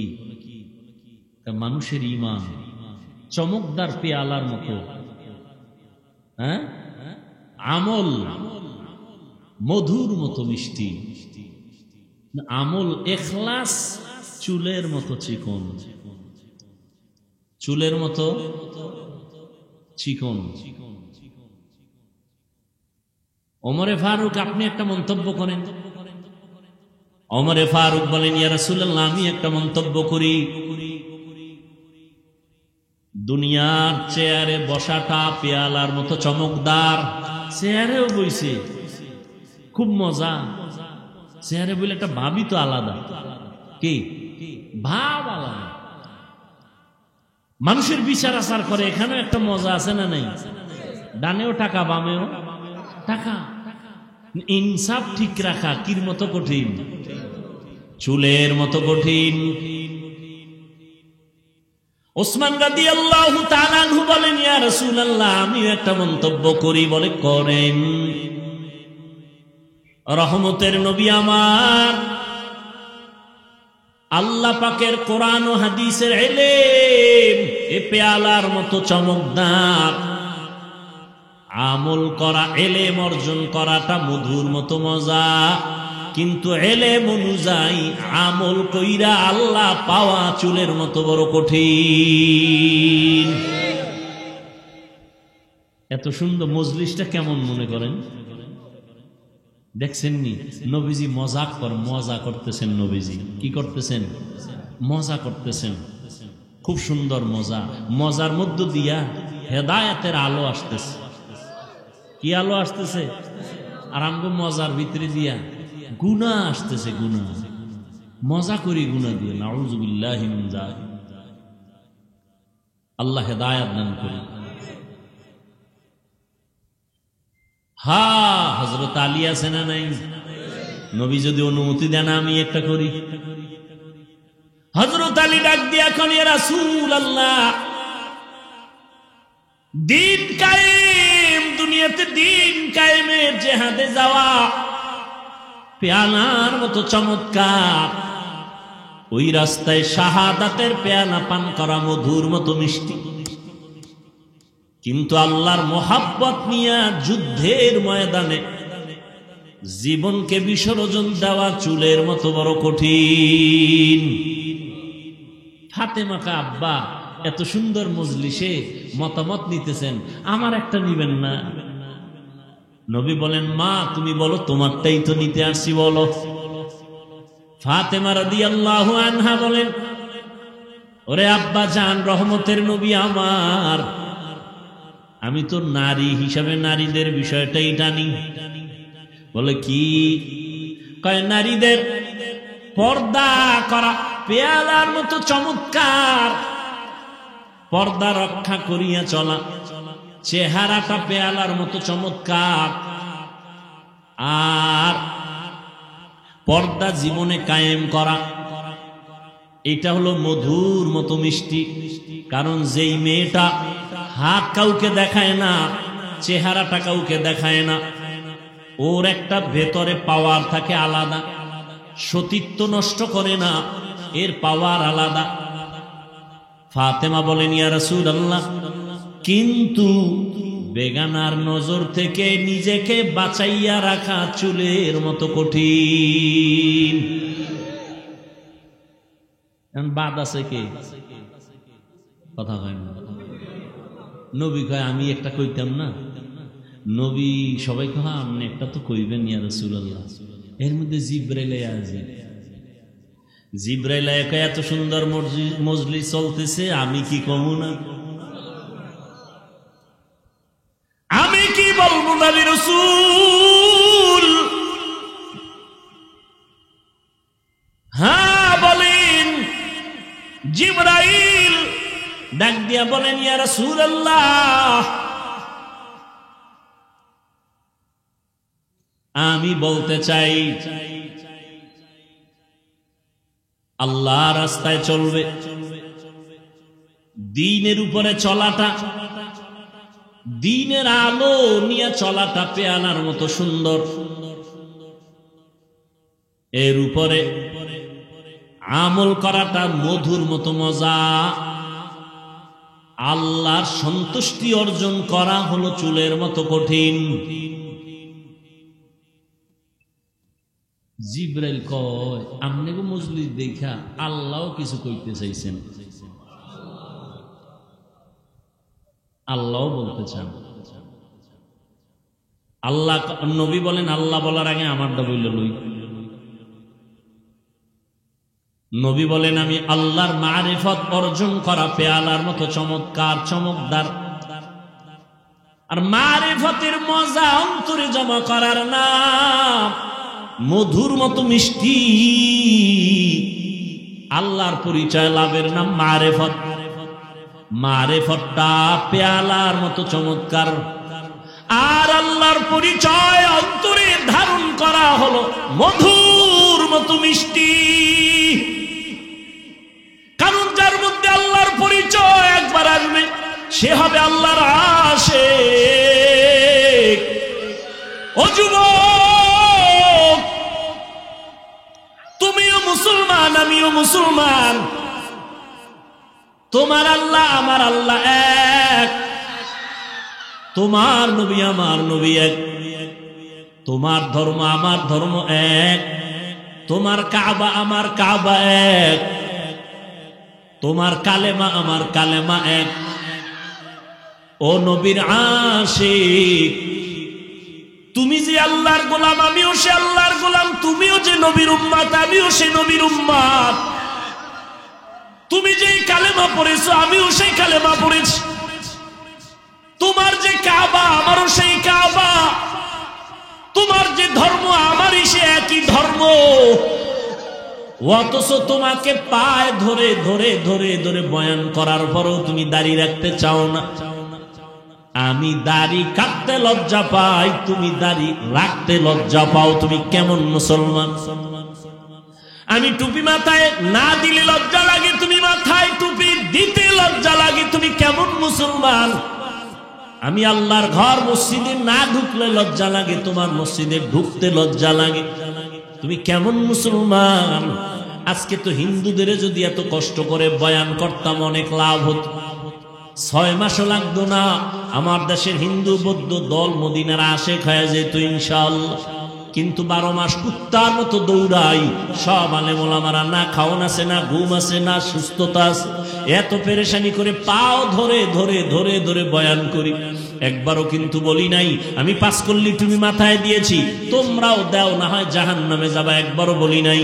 অন্য টুপিওয়ালারে গালিও দেই নাই। আমি কওমি মাদ্রাসার সন্তান, কোনোদিন আলিয়ার বিরুদ্ধে বলি নাই, স্কুল কলেজের বিরুদ্ধে বলি নাই। আমি তাবলিগের লাইনের সন্তান, যারা তাবলিগ করে না এদের একটা গালিও দেই নাই। আমি নাভির নিচে হাত বেঁধে নামাজ পড়ি, যারা বুকে হাত বেঁধে নামাজ পড়ে গালি দেই নাই, হিংসা করি নাই। আমরা 20 রাকাত তারাবি পড়নেওয়ালা মুসলমান, 8 রাকাত ওয়ালাদের গালি দেই নাই, হিংসা করি নাই। তুমি আমার 20 রাকাত নিয়ে কেন এত অ্যালার্জি? তুমি আমার কওমি নিয়ে কেন অ্যালার্জি? তুমি আমার টুপি নিয়ে কেন এত তোমার অন্তরে ব্যথা? আমি তোমার আলহামদুর পরে আস্তে আমিন বলি, তুমি জোরে জোরে আমিন বলো। কোনোদিন তর্কে যাই না, গালিও দেই না, হিংসা করি না। তুমি আমার আস্তে আমিন নিয়ে এত অন্তরে কেন এত ব্যথা নিয়ে চলো? আল্লাহর বান্দা, আমি মাদ্রাসায় পড়ুয়া, বলি নাই স্কুল ছেড়ে দাও, কলেজ ছেড়ে দাও, সব মাদ্রাসায় চলে আসো, একবারও বলি নাই। পাও ধইরা শুধু একটাই বলি, মা বাবার কথা মতো চলো, ওলামায়ে কেরামের পরামর্শ নিয়ে চলো, মদিনার নবীর আদর্শের মালা গলায় লাগাও রে যুবক। একটাই দাবি, ওই এতক্ষণ তোমার সামনে বয়ান করলাম, একটা দলের পক্ষে কথা বলি নাই। এই আওয়ামী লীগের পক্ষে বলছি, সত্য কথা বলো, মানো আর না মানো সত্য স্বীকার করো। আওয়ামী লীগের পক্ষে বলছি, বিএনপির পক্ষে বলছি, বলো। তা তুমি আমাকে দলের দালাল বলো কেন? এই বেয়াদব, এই মা বাবার অভিশপ্ত সন্তান।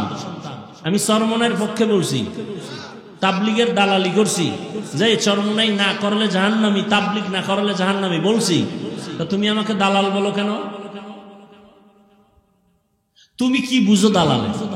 এই বেটা, মদখোরের কাছে আলেম ওলামারা যদি যায়, আর যদি আলেম ওলামা মদখোরের তালে হইরা মদ পান করে, তখন তুমি বলতে পারো এই আলেমরা মদখোরের গোলাম।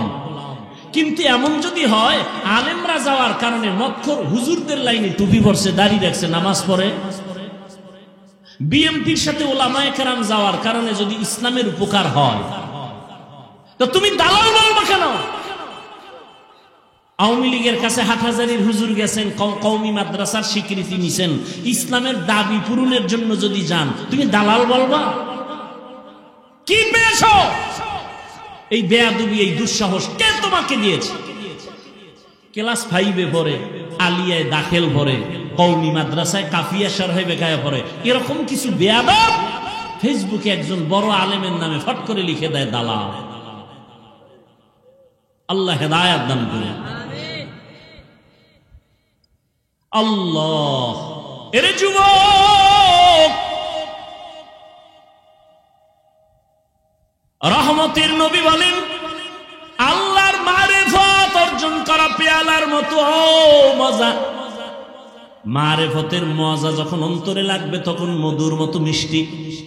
আল্লাহকে যখন চিনতে পারবা তখন তোমাকে জীবনে কেউ জীবন নিয়ে নিবে, কিন্তু ঈমান কেড়ে নিতে পারবে না। ফিলিস্তিনের দিকে তাকাও,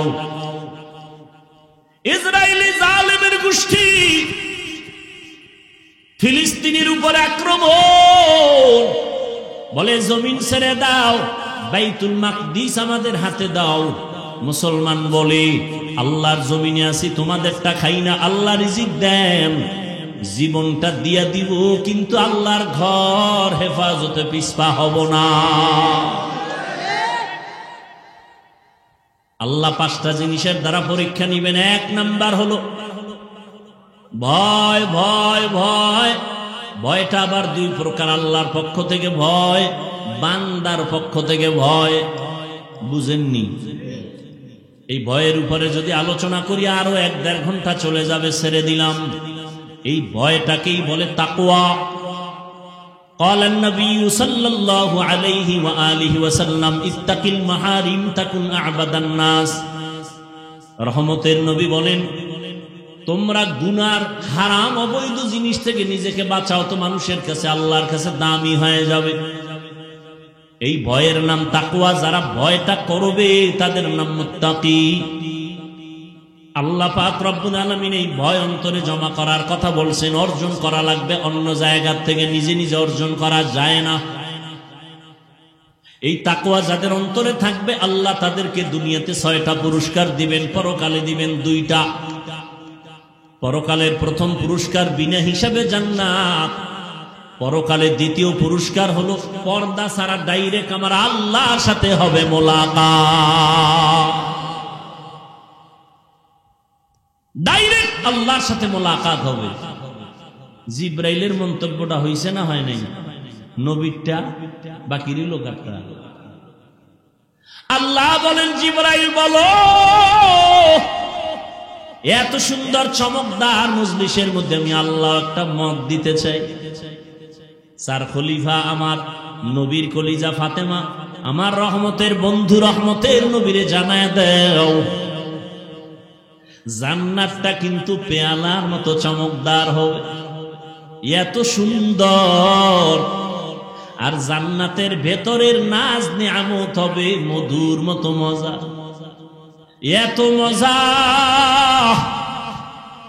জান্নাতের মধ্যে কোনো অশান্তি নাই, কোনো বাথরুম নাই। আল্লাহ তাআলা হুর দিবেন 70টা করে, এমন সুন্দর রুম আল্লাহ সাজাইছেন, মধুর মতো মজা। কিন্তু এই জান্নাত পাওয়ার জন্য যে কাজগুলো করা লাগবে, কাজ দুনিয়াতে করা চুলের মতো বড় কঠিন। হ্যাঁ, 2 নাম্বার পরীক্ষা হবে আল্লাহর পক্ষ থেকে, ওয়াল জু' ক্ষুধার মাধ্যমে। ইমাম শাফিঈ রাহমাতুল্লাহ আলাইহি বলেন এখানে ক্ষুধা দ্বারা উদ্দেশ্য হলো রোজা। যেমন গত রমাজানে অনেক মুসলমান এখানে আছে রোজা রাখে নাই, চায়ের দোকানে বইসা গল্প করছে আর বলছে রোজা রাখো না কেন? বলে আমার ঘরে কি ভাতের অভাব, আমি রোজা রাখবো কেন? এরকম কুলাঙ্গার চাঁদপুরে নাই। আমরা কি আসলে ভাতের অভাবে রোজা রাখছি? হ্যাঁ, ওরে রোজা তো হিন্দুরাও রাখে, খ্রিস্টানেরাও রোজা রাখে, ইহুদিরাও রোজা রাখে, তবে তাদের নাম আলাদা, সিস্টেম আলাদা। তাদের নাম হলো না খাওয়ার সাধনা। না খাওয়ার সাধনা হিন্দুরাও করে, বৌদ্ধরাও করে, ইহুদিরাও করে, খ্রিস্টানেরাও করে, সব ধর্মে আছে। আমাদেরটা না খাওয়ার সাধনা না, আমাদের সাধনা হলো না খাওয়ার মাধ্যমে আল্লাহ পাওয়ার সাধনা। ইয়া আইয়ুহাল্লাযীনা আমানু, ও মুমিন, কুতিবা আলাইকুমুস সিয়াম কামা কুতিবা আলাল্লাযীনা মিন ক্বাবলিকুম লাআল্লাকুম তাত্তাকুন। ক্ষুধার মাধ্যমে আল্লাহ পরীক্ষা নেবেন। ওরে শুধু কি সওয়াবের কথা? ওরে শুনো না, এই মোবাইল যারা চালাও, আজকে বাসায় গিয়ে গুগলে সার্চ দিও, গুগলে সার্চ দিও রোজার দ্বারা শরীরের ফায়দা কি। সমস্ত চিকিৎসা বিজ্ঞানীরা একমত, শরীর কন্ট্রোলিং পাওয়ার যা আছে, আল্লাহর কুদরতি কিছু পাওয়ার, এর মধ্যে একটা পাওয়ার শরীরের ব্যালেন্স ঠিক রাখার জন্য আল্লাহর পক্ষ থেকে অপরিহার্য একটা আইন হলো রোজা। শরীর সুস্থ থাকার একটা অপরিহার্য আইন, একটা নিয়ম, একটা ঔষধ রোজা। কপাল পরার আর রোজারে বানাইছে রোগের কারণ, কারণ রোজা রাখলে গ্যাস বাড়ে, রোগ বাড়ে, অথচ আল্লাহ পাকেই রোজা দিছেন রোগের ঔষধ, আর হে ঔষধের বানাইছে রোগ। কত বড় নিমক হারাম। আর রসুল শুধু কি রমাজান, আরাফার রোজা রাখছেন, আশুরার রোজা রাখছেন, আসতেছে মুহররমের রোজা, আশুরার রোজা। রহমতের নবী সোমবার বৃহস্পতিবার সপ্তাহে রোজা রাখতেন। আমি অহংকারের জন্য বলি না, একটু বুঝাবার জন্য বলি। আল্লাহর বহু বান্দারা রোজা রাখে সোমবার বৃহস্পতিবার। আলহামদুলিল্লাহ, আমিও চেষ্টা করি রাখার জন্য। এত সফর করি, এত কষ্ট করিও যদি আমি রোজা রাখতে পারি, বাবা তুমি কেন পারো না? ফরজ রোজা রমাজানে রাখবা, শরীরটা সুস্থ থাকবে। এক হিন্দু ডাক্তার রমাজান মাসে একটা লেখা দিছে, বিশাল লেখা, রোজায় শরীরের কি কি ফায়দা ডাক্তারি মতে। আর সে রোজা রাখে না, রোজা রাখলে রোগ বেড়ে যাবে, নাউযুবিল্লাহ। ক্ষুধার মাধ্যমে পরীক্ষা, এ বিষয়ে আর কদি আগাইলাম না। 3 নাম্বার পরীক্ষা হবে মালের কোরবানি। ইমাম শাফিঈ রাহমাতুল্লাহ আলাইহি বলেন এখানে মালের কোরবানি দ্বারা উদ্দেশ্য হলো যাকাত। ধনীরা যাকাত আদায় করো, যাকাত দাও। যাকাত দেওয়া এক জিনিস, যাকাত আদায় করে দেওয়া আর এক জিনিস। সারা বাংলাদেশে ঘুরি, ফাঁকে ফাঁকে সাইনবোর্ডে লেখা দেখি দারিদ্র বিমোচন করো, দারিদ্র বিমোচন করো। জমিনে দারিদ্র বিমোচনের আল্লাহর পক্ষ থেকে একটা মহা অর্থনৈতিক আল্লাহ সিস্টেম দিয়েছেন জাকাত দিবে ধনীরা। আমি তো আল্লাহর কসম করে বলি, আল্লাহর আইনে ধনীরা যদি পাই পাই করে হিসাব করে গরিবের জাকাত দেয়, এ জমিনে দারিদ্র বিমোচন হয়ে যাবে। সঠিকভাবে জাকাত দেওয়া হয় না, এ বিষয়ে রমাজানে অনেক বয়ান করেছি। জাকাত গরিবেরা কয় তো আমি কোনো টেনশন নাই, আমি মালও নাই, পরীক্ষাও নাই। না, তোমাকে আর একটা পরীক্ষা, জানের কোরবানি। ধনীরা দিবে মালের কোরবানি মাদ্রাসা করার জন্য। আমার ভাইরা কেউ 1 লাখ, কেউ 2 লাখ, কেউ 50,000 ধনী মানুষ দিয়া দিলেন।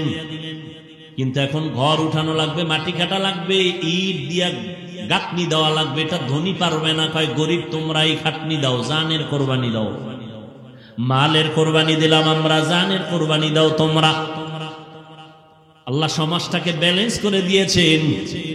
জানের কোরবানি, ইসমাইল নবী জানের কোরবানি দিতে বাবার ছুরির নিচে শুয়ে পড়ছেন। মালের কোরবানি হাজী সাহেবরা বাইতুল্লাহ যায়, জানের কোরবানি, মালের কোরবানি। নামাজে দাঁড়াও বান্দা, এখানে মালও লাগে, জানও লাগে। ইবাদতে মালি, ইবাদতে বদনি। ও বান্দা, তুমি আল্লাহর দেওয়া জিনিস আল্লাহর পথে ব্যয় করো, কোরবান করো।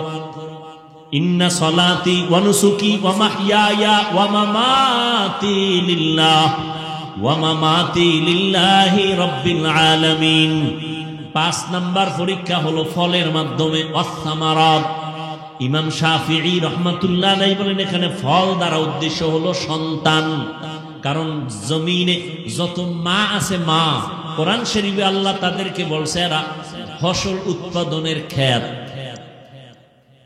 আর ওই ক্ষেতের ফসল হলো সন্তান। ফসল সন্তান। আল্লাহ ফলের পরীক্ষা নিবেন। সন্তান আল্লাহ কাউকে দিবেন না, এটাও পরীক্ষা। কাউকে দিবেন, এটাও পরীক্ষা। আবার কাউকে দিয়া নিয়ে যাবেন, এটাও পরীক্ষা। সন্তান দেওয়ার ক্ষমতা আল্লাহর, নেওয়ার ক্ষমতাও আল্লাহর। ছেলে দেয় আল্লাহ, মেয়ে দেয় আল্লাহ, ঠিক নেই? আল্লাহ পরীক্ষা করেন। লিল্লাহি মুলকুস সামাওয়াতি ওয়াল আরদ ইয়াহাবু লিমান ইয়াশাউ ইনাসাও ওয়া ইয়াহাবু লিমান ইয়াশাউ যুকুর আও ইউযাওবিজুহুম যুকরানাও ওয়া ইনাসা ওয়া ইয়াজআলু মান ইয়াশাউ আকিমা ইন্নাহু আলিমুন কাদির। আল্লাহ বলেন, আসমান জমিনের চাবিকাঠি ক্ষমতা আমার হাতে। আমি আল্লাহ কাউকে ছেলে দেই, কাউকে মেয়ে দেই, কাউকে দোনোটা দেই, কাউকে কোনোটাই দেই না। পরীক্ষা কার? ছেলে সন্তানকে দেন, আল্লাহ দিয়ে নিয়ে যান। সাহাবী যুদ্ধের ময়দানে হাজির, ঘরের মধ্যে স্ত্রী আর বাচ্চা, একটার কেউ নাই।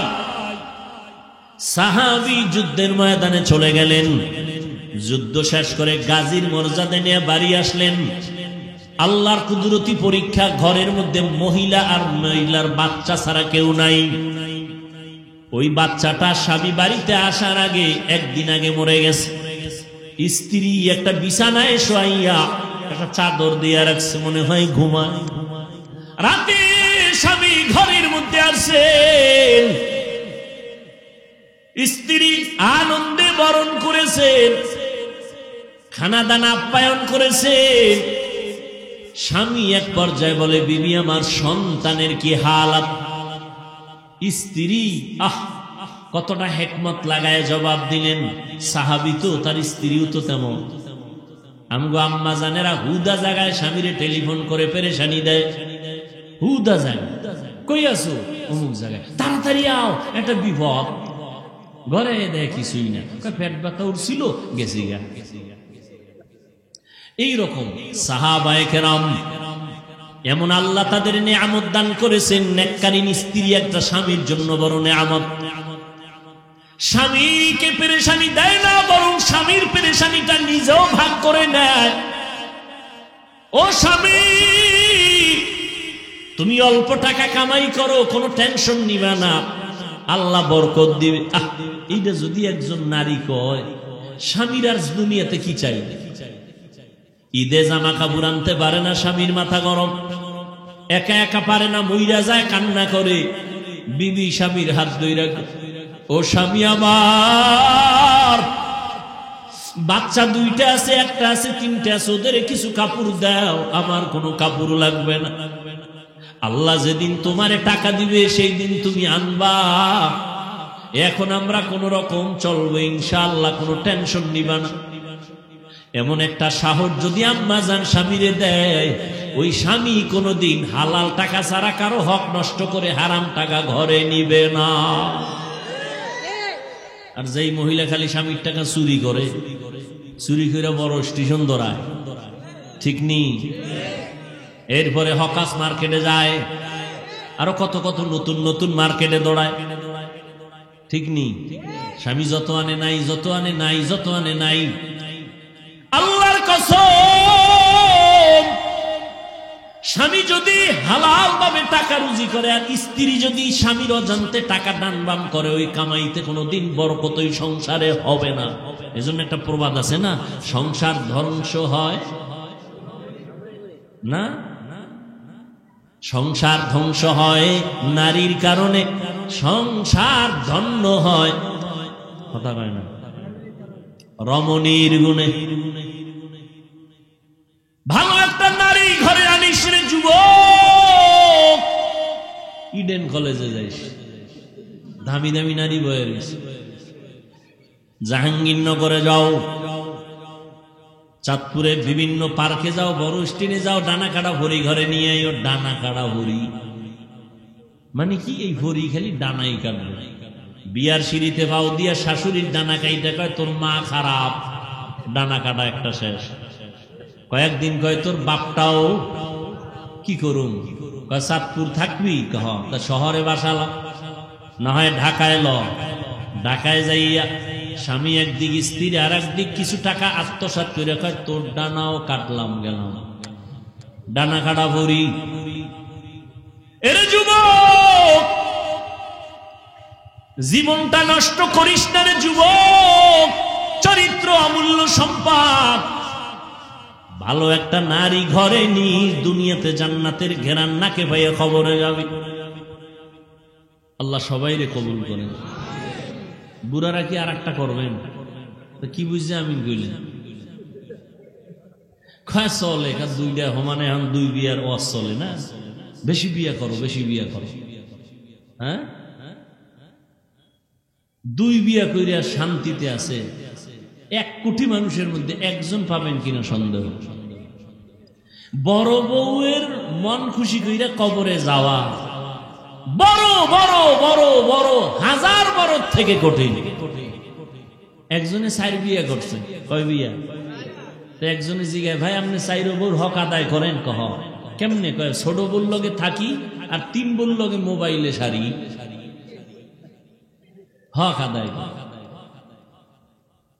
4 বিয়ার ওয়াজ চলে, কিন্তু আল্লাহ যে একটা রেড সিগন্যাল দিয়ে রাখছে আয়াতটার মধ্যে খবর নাই। ওয়া ইন খিফতুম, আছে না নাই? যদি তুমি স্ত্রীদের মধ্যে ইনসাফ বজায় না রাখতে পারো, খবরদার ফাওয়াহেদা একটা নিয়ে থাকো, না হয় স্ত্রী তোমার জাহান্নামে যাওয়ার কারণ হয়ে যাবে। আল্লাহ মাফ করুন। সব ধ্বংসের পেছনে মোবাইল। হ্যাঁ যুবকেরা, চরিত্র সুন্দর করো, ডাক্তার হও, আদর্শবান হও, ইঞ্জিনিয়ার হও, আদর্শবান হও। জীবনে সম্মান দেখবা কাকে বলে? দুনিয়ার মানুষ তোমার পায়ের নিচে গুরু গুরু গুরু করবে। সম্মান, চরিত্র লাগবে, চরিত্র আর লাগবে শারীরিক সুস্থতা। চরিত্র ঠিক রাখতে হলে রাতের ঘুম, মোবাইল থেকে দূরে থাকো। সুস্থ থাকার জন্য অপরিহার্য কর্তব্য রাতের ঘুম। দোনোটাই নষ্ট করছে এই রাতের ঘুমও নাই, চরিত্রও ঠিক নেই। কার কারণে? মোবাইলের। রাতের ঘুম নাই তো শরীর নষ্ট। দেখো না, কার্টুন দেখতে দেখতে যুবক নিজেই কার্টুন হয়ে গেছে। চেহারার মধ্যে কোনো উজ্জ্বলতা নেই, তাকাইলে মায়া লাগে না।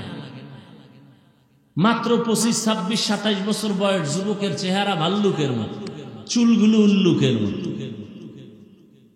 কবিরা গুনাহ করে সারা রাত, আর এখন নতুন মরণের আর এক ফাঁদের নাম বাইক। কি বাইক ওখানে বইলেই শরীর খালি আগুন লাগে, আগুন গরম হয়, আর পেছনে যদি বিপরীত পার্স থাকে তো আরো আগুন। আল্লাহ হেদায়াত দান করুন। আবার ঢুকেও যায় ট্রাকের তলে নেই, একসাথে 2 জন 11 জন। আহা, আল্লাহ হেদায়াত দান করুন। এরে যুবক, ভালো করে বুঝো, আল্লাহর মোহাব্বত নিয়া জীবনটারে সুন্দর করে আগাও। সাহাবী যখন বলে আমার সন্তান কই, মরে গেছে, কয় না, আমার সন্তান ঘুমায়, আসলে তো মরে গেছে। যদি এখন বলি স্বামীর মনটা খারাপ হবে, যুদ্ধ পরিচালনা করে আনছে, স্ত্রী সান্ত্বনা দিছে, ঘুমায় তো বাবাও নিশ্চিন্তায় ঘুমায় গেছে। ফজরের আজান হয়ে গেল, দুজন উঠে ফজরের নামাজ আদায় করে। এবার স্ত্রী স্বামী ডাক দিয়া কয়, স্বামী আমার মনটা খুশি নি। বলে খুশি, একটা কথা বলবো, শুনবেন নি? কয় শুনবো। মনে কষ্ট নিবেন না তো? কয় না। শুনেন, আপনারা খেয়াল করেননি, আমি 2 মিনিটে মোনাজাত দেব একটু।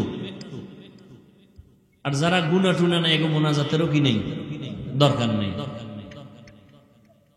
স্ত্রী ডাক দিয়া বলে, স্বামী আমার, কেউ যদি আপনার কাছে কোনো জিনিস আমানত রাখে, রাখবেন নি? কয় রাখবেন। সময় মতো চাইলে দিবেন নি? কয় দিব। কয় দিতে গিয়ে মনে কোনো কষ্ট পাবেন নি? কয় না। কারবার বুঝেননি? স্ত্রী ডাক দিয়ে কয়, স্বামী আমার, আল্লাহ তাআলা আমাদেরকে একটা সন্তান দিয়েছেন, আমানত। আল্লাহ আমানত হিসেবে দিয়েছেন। সময় হয়ে গেছে, গত পরশুদিন আল্লাহ নিয়ে গেছে। এই কথা শুই না স্বামী একটা চিৎকার মেরে পড়ে গেছেন। হুশে আইসা ডাক দিয়া কয়, বিবি, আল্লাহ সন্তান দিছেন, নিয়ে গেছেন, দুঃখ নাই। তবে হাদিস আর কোরআনের বয়ানে যা বুঝলাম, ধৈর্যের পরীক্ষায় তুমি পাস। আমি নিশ্চিত তুমি জান্নাত পেয়ে যাবারে বিবি। তুমি আমার হাতে হাত রেখে একটু ওয়াদা দাও, জান্নাতে যাওয়ার সময় আমারে নিয়ে যাইবেন। কারণ কিয়ামতের ময়দানে সূর্যের গরম বড় কঠিন। মানুষগুলো, পুরুষ নারী সব উলঙ্গ দাঁড়াবে হাসরের মাঠে। সূর্যের গরমে মাথার মগজগুলো টাস টাস করে ফেটে যাবে।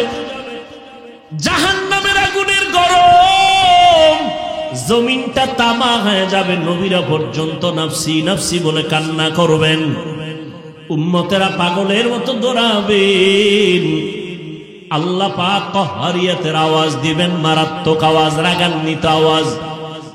লিমানিল মুলকুল ইয়াউম লিল্লাহিল ওয়াহিদিল কাহ্হার। আল্লাহ পাক যখন কুদরতি আওয়াজটা রাগান্বিত হালাতে দিবেন, আজকের দিনের রাজত্ব কার বলিয়া হাসরের ময়দানটা থর থর থর থর করে কেঁপে উঠবে। নবীরা পর্যন্ত গুনাহ নাই কিন্তু কান্না শুরু করবেন। মুসা নবী কাঁদবেন, আল্লাহ আমার উপায় কি হবে? ঈসা নবী কান্না করবেন, আমার কি উপায় হবে? ইব্রাহিম নবী কান্না করবেন, আমার উপায় কি হবে? আদম নবী কান্না করবেন, আমার কি উপায় হবে? নূহ নবী কান্না করবেন, আমার কি উপায় হবে? আল্লাহর নবী আম্মা জান আয়েশাকে বলেন, আয়েশা, কিয়ামতের দিন উম্মতেরা পাগলের মতো দৌড়ায়, কোন নবী তাদের একটু সান্ত্বনাও দেয় না। এই উম্মতরা ঘুরতে ঘুরতে ঘুরতে ঘুরতে আমার কাছে দৌড়াইবে। আম্মা জান আয়েশা বলে, নবী আপনাকে কোথায় তারা পাবে? নবী বলেন, আমি আমার মাওলার সামনে মাকামে মাহমুদে সেজদায় পড়ে কাঁদবো। সমস্ত নবীরা নিজেদের জন্য কান্না করবেন। আদম নবী বলবেন আল্লাহ আমাকে বাঁচাও। মুসা নবী নিজের চিন্তায় কাঁদবেন, ঈসা নবী নিজের চিন্তায় কান্না করবেন। আমি মুহাম্মদ আল্লাহর দরবারে কান্না করে একবারও বলবো না আল্লাহ আমারে বাঁচাও, একবারও আমি বলবো না।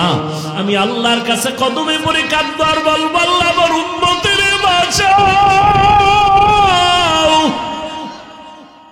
আমার উম্মতের বাঁচাও, আমার একটা উম্মত যেন জাহান্নামে না যায়।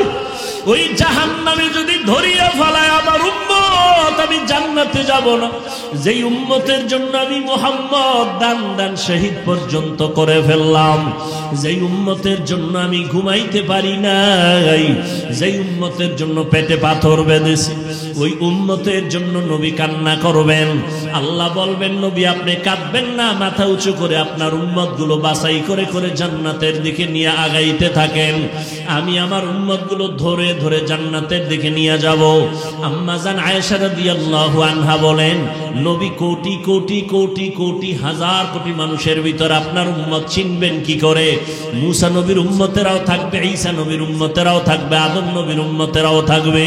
আমার নবী বলেন আয়েশা আমার উম্মত যারা খাঁটি উম্মত, 5 বেলার ওযু বানাইয়া নামাজ আদায় করেছে, কিয়ামতের দিন নামাজের ওযুর অংশগুলো নূরের আলোতে ঝলমল করা শুরু করবে। আমি নবী দেখে দেখে তাদের জান্নাতের পথে নিয়ে যাব।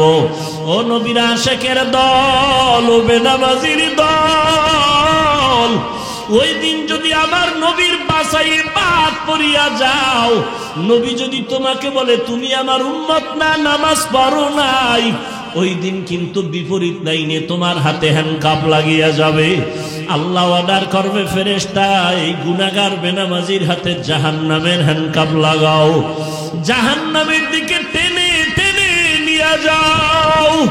জাহান্নামের আগুন শরীরে লাগবে, কলিজা পর্যন্ত ভুনা হয়ে যাবে। ও যুবক, স্কুলে পড়ো, কলেজে পড়ো, চাকরি করো, ব্যবসা করো, কোনো বাধা নাই। আল্লাহকে পাওয়ার জন্য আলেম হওয়া শর্ত না, মাদ্রাসায় পড়া শর্ত না। অন্তরকে গুনাহমুক্ত করে দাও, মা বাবার দোয়া নিয়ে চলো, উলামায়ে কেরামের পরামর্শ নিয়ে নবীর তরিকা সুন্নাত অনুযায়ী চলো। জীবনে জবান দিয়া কাউকে কষ্ট দিও না, মা বাবারে কষ্ট দিও না, তোমার ব্যবহার দিয়া মুরব্বী উলামায়ে কেরামের কষ্ট দিও না। নবীর তরিকা মানিয়া চলো। তোমার মতো কত যুবক জীবনে মাদ্রাসায় পড়ে নাই, স্কুল কলেজে জেনারেল লাইনে থাকিয়া রাস্তায় গাড়ি চালায়, নামাজ পড়ে, তুমি কেন পারবা না রে বাবা? তোমার মতো যুবক তাকায় দেখো, দোকানদারি করে, ব্যবসা করে, চাকরি করে, নামাজ ছাড়ে না, তুমি কেন পারবা না? ও বাবারা, বুড়ারা, আপনাদের মতো কত বুড়া মুরব্বীরা মসজিদে গিয়া 5 বেলার নামাজ পড়ে, আপনারা কেন পারবেন না? ও পর্দার আড়ালের আম্মা জান বোনেরা, আপনাদের মতো কত মা, কত বোনেরা মোবাইলে সময় নষ্ট করে না, স্বামীর মাল নষ্ট করে না, 5 ওয়াক্ত নামাজ পড়ে, স্বামীর মাল হেফাজত করে, নামাজ পড়ে, কান্না করে, সন্তানগুলোকে আদর্শওয়ালা বানানোর জন্য চেষ্টা করে। ও বাবারা, যুবকরা তওবা করে নাও। জীবনে তো কম নামাজ ছাড়ো নাই, বেপরদায় কম চলো নাই, মনের চাহিদা পূরণে গুনাহ কম করো নাই। আজকে থেকে আল্লাহকে মনে মনে ডাকো আর বলো হে মালিক, জীবনে তো বহু অন্যায় করেছি, আমার অন্যায়ের খবর মা বাবা আত্মীয় স্বজন কেউ জানে না। আজকে থেকে তওবা করে নিলাম, মরিয়া গেলে যাব, হায়াতের মালিক তুমি, ইজ্জতের মালিক তুমি। আর নামাজ ছাড়বো না, দাড়ি কাটবো না, বেপরদায় চলবো না, মা বাবারে কষ্ট দিব না, নবীজির তরিকা সুন্নাত মানিয়া উলামায়ে কেরামের পরামর্শ নিয়ে চলবো। তওবা করার যদি অন্তর তৈরি হয়, মুনাফিকি না থাকে, তওবার খাঁটি নিয়ত যদি থাকে, দুটো হাত আমার আল্লাহকে দেখায়া দাও। আয় আল্লাহ, হাতগুলো কবুল করে নেন, তওবা কবুল করে নেন। আয় আল্লাহ, আমাদের তওবার উপরে মজবুত হইয়া চলার তৌফিক দান করেন, আমিন। আলহামদুলিল্লাহি রাব্বিল আলামিন, ওয়াসসালাতু ওয়াসসালামু আলা সাইয়্যিদিল আমবিয়াই ওয়াল মুরসালিন ওয়া আলা আলিহি ওয়া আসহাবিহি আজমাইন। ইয়া আরহামার রাহিমিন, ইয়া আরহামার রাহিমিন, ইয়া আরহামার রাহিমিন। রব্বিরহামহুমা কামা রব্বায়ানি সগীরা। আল্লাহুম্মা ইন্নাকা আফুউন কারীম তুহিব্বুল আফওয়া ফা'ফু আন্না। আল্লাহুম্মা ইন্না নাসআলুকা রিযাকা ওয়াল জান্নাহ ونعوذ بك من سخطك والنار اللهم إنا نعوذ بك من البرص والجنون والجذام وسيء الأسقام ربنا ظلمنا أنفسنا وإن لم تغفر لنا وترحمنا لنكونن من الخاسرين ও দয়ার মালিক কুদরতের নজর দিয়ে তাকায় দেখেন ওলামায়ে কেরামরা হাত তুলেছেন মুরব্বী হাজী সাহেব ব্যবসায়ী চাকরিজীবী পর্দার আড়ালের কত মা বোনেরা কত যুবক ছাত্র ভাইরা আমরা গুনাহগার আপনার দরবারের বড় আসামি শয়তানের ধোকায় পড়ে গুনাহ করেছি তওবার নিয়তে হাত তুলেছি আর গুনাহ করব না নামাজ ছাড়ব না বেপরদায় চলব না দাড়ি কাটব না ও আল্লাহ আপনি আমাদের তওবা কবুল করে নেন গুনাহমুক্ত জীবন দান করেন আয় আল্লাহ এই মাহফিল কবুল করে নেন এলাকায় শান্তি দান করেন মাদ্রাসা মসজিদ কবুল করে নেন আয় আল্লাহ মা বোনদের আবেদা পর্দানিশী বানায় দেন সন্তানগুলো নেককার বানায় দেন মা বাবার বাধ্যগত বানায় দেন আয় আল্লাহ যারা লেখাপড়া করে পরীক্ষার্থী কামিয়াবি দান করেন আয় আল্লাহ ঘরে ঘরে সুন্নতের বাতি জ্বালায় দেন সারা দুনিয়াবাসীকে মাফ করে দেন ফিলিস্তিনের মুসলমানদের রহমতের চাদর দিয়া হেফাজত করেন ইসরায়েলের জালেম সহ সমস্ত জালেমদের জুলুম থেকে হেফাজত করেন প্রবাসে যারা আছে ব্যবসা চাকরি করে হেফাজত করেন বাংলাদেশ শান্তির দেশ বানায় দেন আয় আল্লাহ প্রশাসনিকভাবে যারা কাজ করে দিনদার বানায় দেন জনপ্রতিনিধির দায়িত্ব যারা পালন করে দিনের খাদেম বানায় দেন আয় আল্লাহ এলাকার ঘরে ঘরে সুন্নতের আমল জারি করে দেন আয় আল্লাহ সবার কামাই রুজি ব্যবসায় হালাল ভাবে বরকত দান করেন